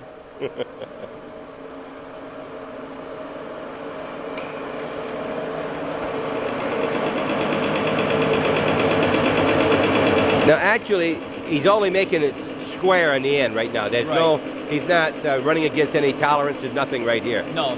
The tolerances will come later. Right. He does have to mill to a tolerance, though. You have to mill to a finished length, in which must be held. Okay. Because that becomes a datum point for the rest of the part. Okay. Do you have any machines in here that you need two hands to start or shut off? You know, sometimes they want both hands up there so that one isn't in the wrong. Like an automatic press, so you don't get a hand underneath. Exactly. Exactly. Okay. So you have to need two hands to operate it. Okay. Just to show you. No, there's what we're talking about. Look. Took it out just like it was butter. It takes a little bit of time, but you get. Well, he only did half the job. Yeah. You say that again? Typical Tom. He only did half the job. All right. Okay. Now we're going to go see this automatic. We're going to go see the. He does a full job when he plays golf. He gets twice as much as anybody else for a score. You weren't on. Okay, Bruce. Right. Gambling. Right. All right. And 20 years at Harris, you said? That's about, yes. All right. And how long here? Not quite a year yet. Oh, so you're a new man on the block here. Right. You came in this building first? No. You were in the other building? Right. Now, what are you doing except spilling green stuff all over here? What is this right stuff? Now I'm just cutting off a couple of washers. What's all? You put that on? Is it for cutting? Is that cutting? This cuts off and pieces at the same time. But I mean the green stuff here. Is that to keep it? Yep, to keep it so your tools don't burn. All right. Yeah. All right. And now you also operate the other machines in here? Yes. Okay. So do you know what you're going to be doing tomorrow morning when you come to work yet? Or is that given to you tomorrow? That's given to us tomorrow. Okay. So you don't really know ahead of time what you're going to be doing. No, because a lot of times he's in the middle of something and I'll come up to him and I'll say, Bruce, I've got a task for you. Tear down, we got another job to do. So you take down what you're doing and start on something else? Yes, he does it to me all the time. Do you like that kind of an operation? No. Not really. It's hard to, I know, I realize. But that's why you're here. That's why you need, it has to be done at the time, right? That's right. We only have the one engine lathe. Okay. At this time, we've got the small turret lathe over there, which is pretty much for a lot of precision type work that we do. Okay. Thank you, Bruce. All right. We came over to talk to this gentleman. Neither one of us know him. Your name? Jerry Pillar. All right. Well, I don't remember seeing that name at Harris. Did you ever work at Harris? About 12 years ago. And did you work very long at Harris? Only a couple of weeks. Just a couple of weeks. Yeah. And are you the reason they shut the plant down? Hope not. You don't know me well enough because I shocked them on that. All right. So how long have you been doing machine work, Gerald? About 35 years. You have? Yes. Where have you worked in the past? I worked here, Harris, Quick Cast, spent some time at Moldwright. Okay, all right. A lot of time down on Long Island. Okay. And what are you doing right now? This is a Bridgeport. They talk Bridgeport. They talk these things. What is the machine called? It's a vertical machine, or a vertical milling machine. All right. Vertical milling machine. Again, what Tommy was doing there was horizontal. This is doing the same thing, but it's vertical. Right. So you could cut a keyway on a piece of metal. Just like one slice right out of it, right? Exactly. Okay. Oh, that's not as heavy as I thought it was at first here. All right. And you run the various machines in here also? Yes, I do. Okay. How do you decide which man's going to do which machine on any given day? Don't know that ahead of time. Tomorrow morning you don't know whether you're going to start here or over there, do you? Priorities change daily. Okay. All right. And what do you call it? Just in time? Just in Just time. in time. Thanks, Gerald. Okay. Right. Bye-bye. All right. As we walk around here, we look and see this is a, what is this? This is a hard-inch second operation lathe. And right now I'm setting it up for a customer that we're doing some work for, a local customer, chandelier parts. Right now, you said you are. Are you doing this as your job? I try to set up and do as much as I can. Okay, so you're a working supervisor? Yes. Are you supervisor of the Yes. machine shop? All right. I do. I wear many hats. All right. Well, I order raw material. I order tooling. I help with setting up on the machines. I try to do what I can to help get the job done. Yeah. Just mentioned chandelier parts. Is this machine shop for hire then? Yes, we do outside work. From time to time, people come in. If they need something made, we help them out. You drilled the hole and then you threaded it? No, this here is a rough piece. Oh. I can show you a finished part. I do have a finished part I will show you in a moment. You've got one in there. It's sitting inside? This is a setup part. I put this in to set it up. I can put some power to this lathe. Okay, but that's one right in the middle there now? Right. Okay. Right. And I set this up with various stations. And here's the holders and the tool cutters in which I set up. Automatically indexes at the pullback of to a each different stroke. tool. Exactly. You got to remember that when you go around your house, every piece of metal that you see on anything has to be, first of all, thought of, designed, worked on 3 or 4 times, make sure it's right, correct? Prototype. And then someone had to, maybe it's been worked on 10 or 12 times before it gets to your house. Exactly. Correct? Exactly. All right, what are we, this a jigsaw? Nope, this is a vertical bandsaw, and it does have a power feed option on it. This is a new piece of equipment also. And that cuts metal? Yes, this cuts metal. Cuts metal, brass, anything. Even fingers if you're not careful. Yes, pardon? Fingers. Yes, fingers too. As you can see, it Yes. shows fingers with Yes, the blood. hey, let me tell you, it's so hard. I can name you a couple of people that have been using tools for years and years, and they cut a piece of wood and then, without even thinking, they ran their thumb through it. Unbelievable, because you're not paying attention. And you don't talk to people when they're at a machine as you approach them. Wait till they see you. Don't go in and surprise them, right? Right. That's for Right. sure. Knock All right. on wood, we've been very fortunate. The machine shop has been in operation for almost 3 years, and we haven't had a lost time accident that I can remember. Very good. Now, this is a piece of aluminum Raw bar stock. raw bar here. Look at this. This is the way it comes in, and they cut it to what they want, right? Exactly. Exactly. It's machined later. This is raw bar stock. Okay, now we're going to talk about an automatic machine you're saying here? Yes. This is the first automatic machine we've bought. It's a dual cutoff saw in which it's set up right now. We're cutting some aluminum pieces. You mean it feeds itself and everything else? Yes. Now there's that same liquid coming out. You see on the blade down there? Pardon? I'm looking at the liquid that Yes, goes right it's along. cooling. Okay, you see? You can adjust it. That's so it don't get too warm or what, I guess, whatever, correct? Right. Now that recycles right straight through and goes back in again? It sure does. Okay. You have your feed control knob here. Oh, which it's going down by itself? Yeah. Oh, it's cutting now. Excuse me. Look at it cut that piece of aluminum. Good grief. Now remember, that blade is making a complete circle, probably 12 to 15 feet around. Actually, it's 15 feet 5 inches. I wasn't too far off. I missed it by 5 inches. Tommy must have told you before No, the he show. didn't. No. No. He didn't tell me that. Didn't tell me anything, really. Look at that go through there. Now, what makes this automatic? Everything's all controlled inside here. I don't mean that, but... Okay. There's little micro switches on the side here. You mean now it's going to... Oh, now here's what makes it automatic. It's feeding itself. Look. It'll come out and hit on the end of here. So it stopped, and this moved. Now it's going to go down by itself? Right. This is a micro switch. Once this is activated... Oh, I got the automatic. Yep. Then it just feeds itself down.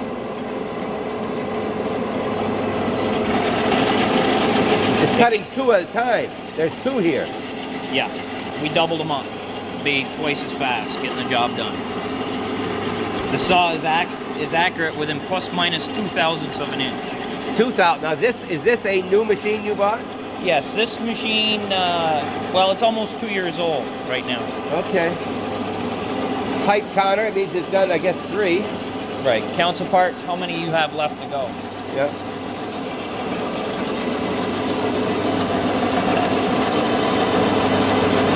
It's very fascinating when you see this. Look at it go now. Look at the speed.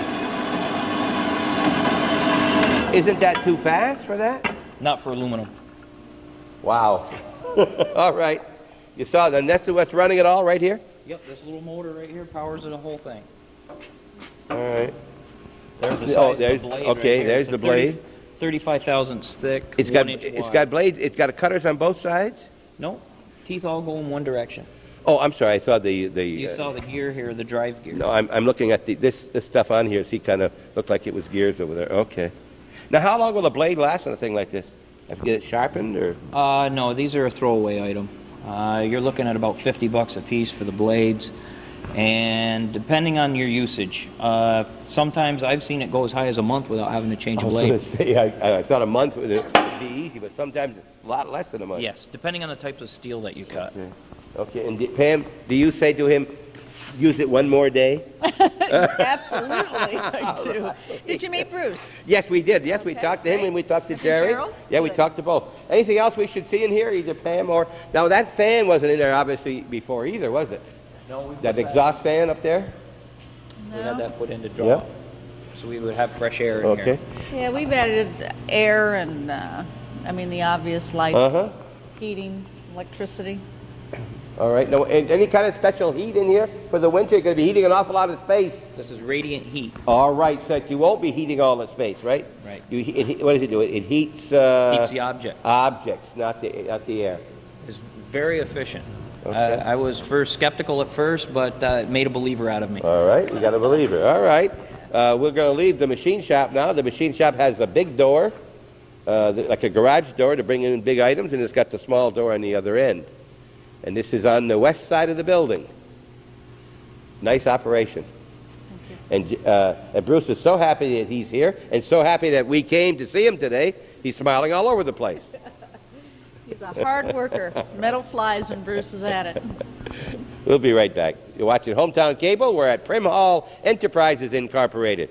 Pam Prim on my right, Randy Miller on my left.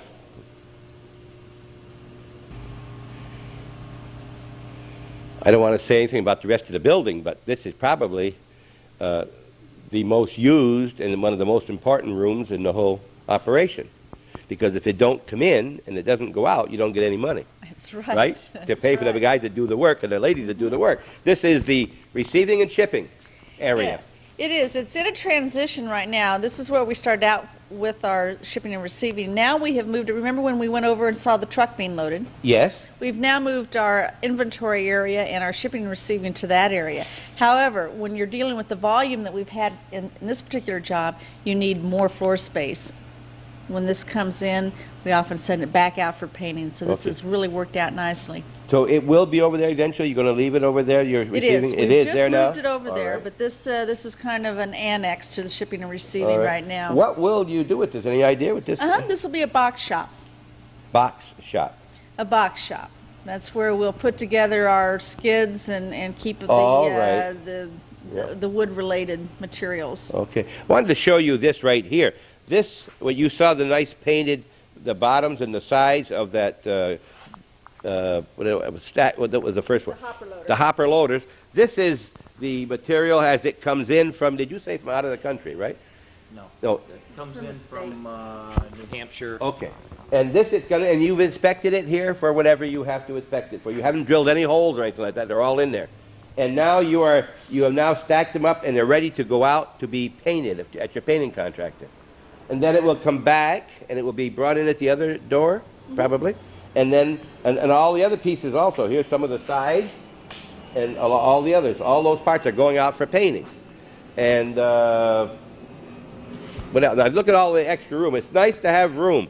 There's all this area out here where they have the compressors. What are the compressors used for? For air power for out through the shop, All for air right. tools and for blowing off Okay. machines. Now you've got a big section over here. It looks as big as the one we just came out of. We only saw one of what looks like 4 separate. Yes. One of there were 3 refrigeration bays. One of which we now have the machine shop in. Another one we have renovated and we'll be doing some other things in. Will eventually be the fabrication room. And then the other one right now is storage. You need storage. You And sure the do. 4th one is an open bay area. We call it the pigeon home. Okay. You can see that down on the far end you have the great big wide overhead doors area where you could come in here with all of your equipment. None of this is showing from Route 9. It comes around the west side of the building to get back to these. Is that right? Yes. Right. See, this great big, you could bring anything you want, and you don't worry about how high it is either. No. You could bring one of those bungee cord cranes in here nearly without even bending over. It comes in through here. And anything else we should see in this area, Pam? No, I think that does it. All right. We'll head down here into the main assembly. And there's one more room. You said we could probably just get an idea of the space here on the east end of the building. And what I'm talking about is this area over here. There's a great big door there. And all right, we've come into this room behind that big door you just saw. And this is not for public, but we just have to be in here. This is a storage room, right? It is. When it was the endive plant, this was their growing room, and what they would do is they would bring in the small endive from the fields and put them into growing trays and put them in this room where they could control both the temperature and the water. So there was very little light, and all the tubing from the ceiling was associated with that. Okay. We currently use it as a storage area. Uh-huh.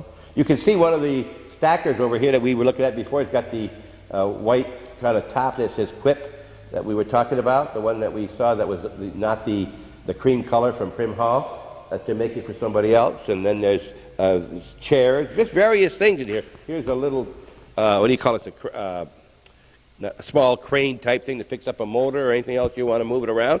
They've got a forklift truck in here. They've got another machine here that's in probably going to be repaired or brought up to date. Some of these things are treasures, and when push comes to shove and we need this room someday, probably we won't retain some of these treasures. Right. Well, you've certainly got all the room you want to expand, haven't you? Yes, yes, we do. You certainly have. All right, then you could, anything on those shelves back there is not something that's used currently very much. Do you store, is that mostly dead storage back there, or do you sometimes get stuff in and bring it in here? It would not have anything that we currently receive. We would not put on those shelves. Again, those are treasures. Okay. Well, that's it. That's all you're going to see in here. I guess there's old machines over here that are big pieces of steel that are, I don't know, are those yours or belong to some customer? No, those are ours. Those are yours? Sometimes we will find some used equipment that we'll buy, and you never know when you're going to have a customer that's looking for a rebuild, gather, or whatever. Okay. So you wouldn't rebuild it till you get a sale for Exactly. it? Exactly. All right. All right. And remember, you take it because that's part of it, and they're not easy to find, and when you see one, you pick it up. Thanks very much. We're talking with Pan Prim. I nearly said Prim Pan here, Pan Prim at the Prim Hall Enterprises, and we're going to go back out, and we're just about done. And hope you're enjoying this trip through what I like to think of as a stepchild or something of the Sheridan, because not only did both of the operators here, Dave Hall and John Prim, work there for years, they also started this business, and they got a lot of Sheridan Harris people here, and they kind of feel at home when I come in here.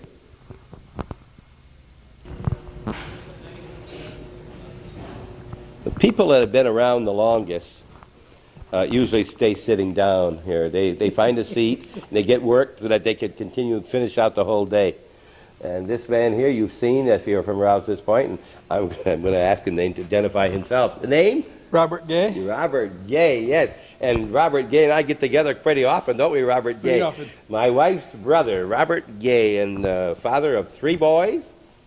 There. Right there. All right, let's just get these boys on. And if you saw our show on the gingerbread house, the castle, last December, it was his son Wayne, that's in the middle here, that built that, along with Kelly. Was it Kelly? And I guess Terrence helped a little bit too, right? Yeah, Terrence helped. Terrence just got back, I understand? He just got back from Switzerland last Saturday night. Okay, they'll tell you. They go all over the world here. And so what do you do here, Robert? What is, except sit down in a chair? Well, my position here is repairs and some service area. We try and sell all kinds of parts for the machines that we're familiar with. You try to sell? Sell and Oh, make. you sell We sell them. We make them. Okay. A lot from memory, some notes, and some of our machines we have here, we make parts for them. Are you on the phone a lot? Does that mean you're on the phone? Pretty often. You can determine a problem if you hear on the phone what it's doing and what they need, maybe? Yeah. What did you do at Harris? Well, I worked in assembly for about 24 years, and then I worked in the service department, parts department at Harris for about 4 years. I was there about 28 years. A lot of years for a 42-year-old man. 39. You know, my brother-in-law here is very good at a lot of things except spelling. He cannot spell very well. You know, they talk about our vice president spelling. Now, if you had the name of Julie, how would you spell Julie? And we're going to show you how the gays spell Julie here, because this is a new member in the gay family, and that's Julie right there. When I was writing it down, he gave me her name. And who is that little lady? That's my granddaughter. Your granddaughter. My proud little granddaughter. And yesterday was a very important day in that granddaughter. Yesterday? 2 months. Wasn't it the 14th of May? The 14th? Yeah, I guess you're right. My golly, see that? Okay, so he's got his first grandchild. And that's Neil here, the Marine, who's no longer a Marine and living in North Carolina, and that's his the first grandchild. As a matter of fact, in this family of the Robert and Virginia Gay, his wife right there, it's the first girl that they've ever seen and that close by, right? Because 3 sons, no daughters. 3 sons, no daughters. Yeah, and all right. Well, Bob, now that we've talked about and met your granddaughter and everything here, and what are you working on presently? Any particular thing yourself? No, right now we got the customer who's interested in trying to save time in setting up their machine from one product to another. So right now I'm trying to come up with some ideas on how we can eliminate, by redesigning the drive or something, we can eliminate a lot of time from setup. Okay, you're not an engineer. No, just a lot of experience. Okay, so you would take and kind of draw a rough drawing of what you're thinking of, and then you would go to one of the people. Usually I can get it pretty well. I'll get their input when I get stuck, Mike. Okay, but you don't draw the whole final drawing out, do you? Oh, yeah. You do that yourself. Oh, I thought this was to read your paper on here, and that you wanted to put it at a slanty way. No, probably not as precise as the engineers do, but yeah. It gets by. Mm-hmm. Well, a lot of experience, and you knew most of the Harris machines and what they did, and it's pretty simple. And you get right down to this. It's either moving forward or moving up or down or something else. Well, anybody who got some mechanical skills, it's simple. But Don't tell Virginia that. If you're not mechanically inclined, it's a nightmare. Yeah, but Virginia thinks that you're very, very wise, and you got to make sure that. Pam said, looking at me over here, and she said, he knows him pretty well. Okay, well, Bob, listen, it's nice seeing you. You've been here since pretty near the inception of the company. Well, I was here under one phase or another for about 3.5 years, I guess. Okay. All right, and it's continuation. You went on to Dayton for a short time, didn't you? Or well, you were when I left Harris, I went and worked for a subcontractor, or Ed Hines has had his own business rebuilding machinery. I worked for him for about a year. And then Dayton called me, they wanted me to go down there, so I was down there for about a year. But I just couldn't see moving to the city. Mm-hmm. City life's not for me. Spoiled you in this area, didn't it? Huh? So I came back home and that's I where it started is. at Prim Hall. Okay. Thanks very much, Robert. Robert Gay, title? What am I going to give you for a title? Parts and Parts service. Picture drawer. Right there. Now that's going to solve the problem right there. That's just a rough sketch. And that's during the noon hour. You're watching Hometown Cable. What's going on here? I'm Bob Venn, Calvin Castan on the camera. What's going on here? Every Sunday, when we appreciate your comments, pro and con. If you've got some ideas, let us know. And when you write to us, why don't you send $12 if you haven't already? Become a member, patron of Hometown Cable. That's how you keep getting these programs here, the ball games, the school board meetings, and so forth. It takes money, and the only money comes from the advertisers that Calvin has and you people out there who enjoy these shows. Thanks for watching. And remember, it's every day, 1:15, 4:30, 8 p.m., midnight, and 8 the following morning. And by the end of 10 o'clock on Sunday morning, you've seen me 5 times on these programs, and you hear Calvin's voice pretty near every night with the ball games, etc. And we appreciate all the help you've given Hometown Cable.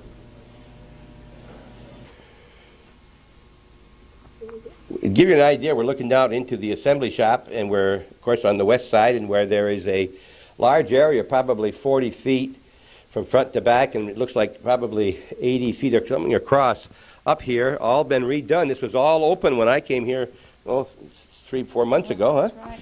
And what is happening up here, Pam? Well, what we've done is renovated this. Our design engineers will be moving up here. They'll be situated back in there. We have an engineering support room over here. What happens when the blueprint is being plotted out. It's noisy, and file drawers are being opened and closed, and so this room has been built to contain those things. Sales will be moving up here. The owners, John and Dave, will be moving up here. So purchasing will stay downstairs, and accounting will stay downstairs, as well as personnel and marketing. Okay. So you're telling me that in addition to the offices around the outside, but this whole area here will be the engineers out here in the open area? Actually, only 2 of these rooms are offices. John and Dave will have an office. The other 3 rooms are conference rooms. We have 2 small ones here and then a larger one here. When you have open areas, you need to give the people somewhere to go to have their little meetings. Yeah. And so, yes, engineer designing will be over here. There'll be a few partitions, but generally an open space. Secretary or receptionist up here, too? There will be a secretary up here, but her main function is to help with sales and with John and Dave's work. Unless the only people who come up here is somebody that's escorted up here, basically? Exactly, Okay. yes. Up on the 2nd floor. And very nice, very, very nice. A nice job here. Plenty of lights, all kinds of lights. And rooms along not a lot of windows in this area. So you'll wonder whether it's storming when you get outside. Well. Unless you go into one of the conference rooms. Yes. One of the small conference rooms will be used also for to view videos that are associated with the machines that we develop. Once the machine is developed, we try to get out in the field and take a video of it to watch it and see if it's working as efficiently as it can. So we use that. We find that we use that video quite a bit. And you can watch yourself on video with what we're doing right here today.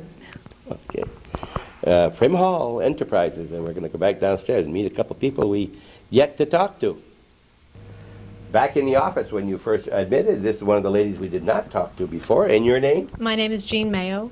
Jean Mayo, and that any relation to the Mayos in Champlain, New York? Yes, it is. Yeah, Gerald and Elsie's daughter, right? Well, now your Right. mom and dad have been on TV a lot. Haven't That's you been right. on once before with us somewhere? I don't believe No? so. No. I guess we've talked to your sister. Maybe once my or so. sister, Maybe right. you've talked to your sister. So Right. what is your position here? What do you do? Currently, I'm in accounting. I handle the books.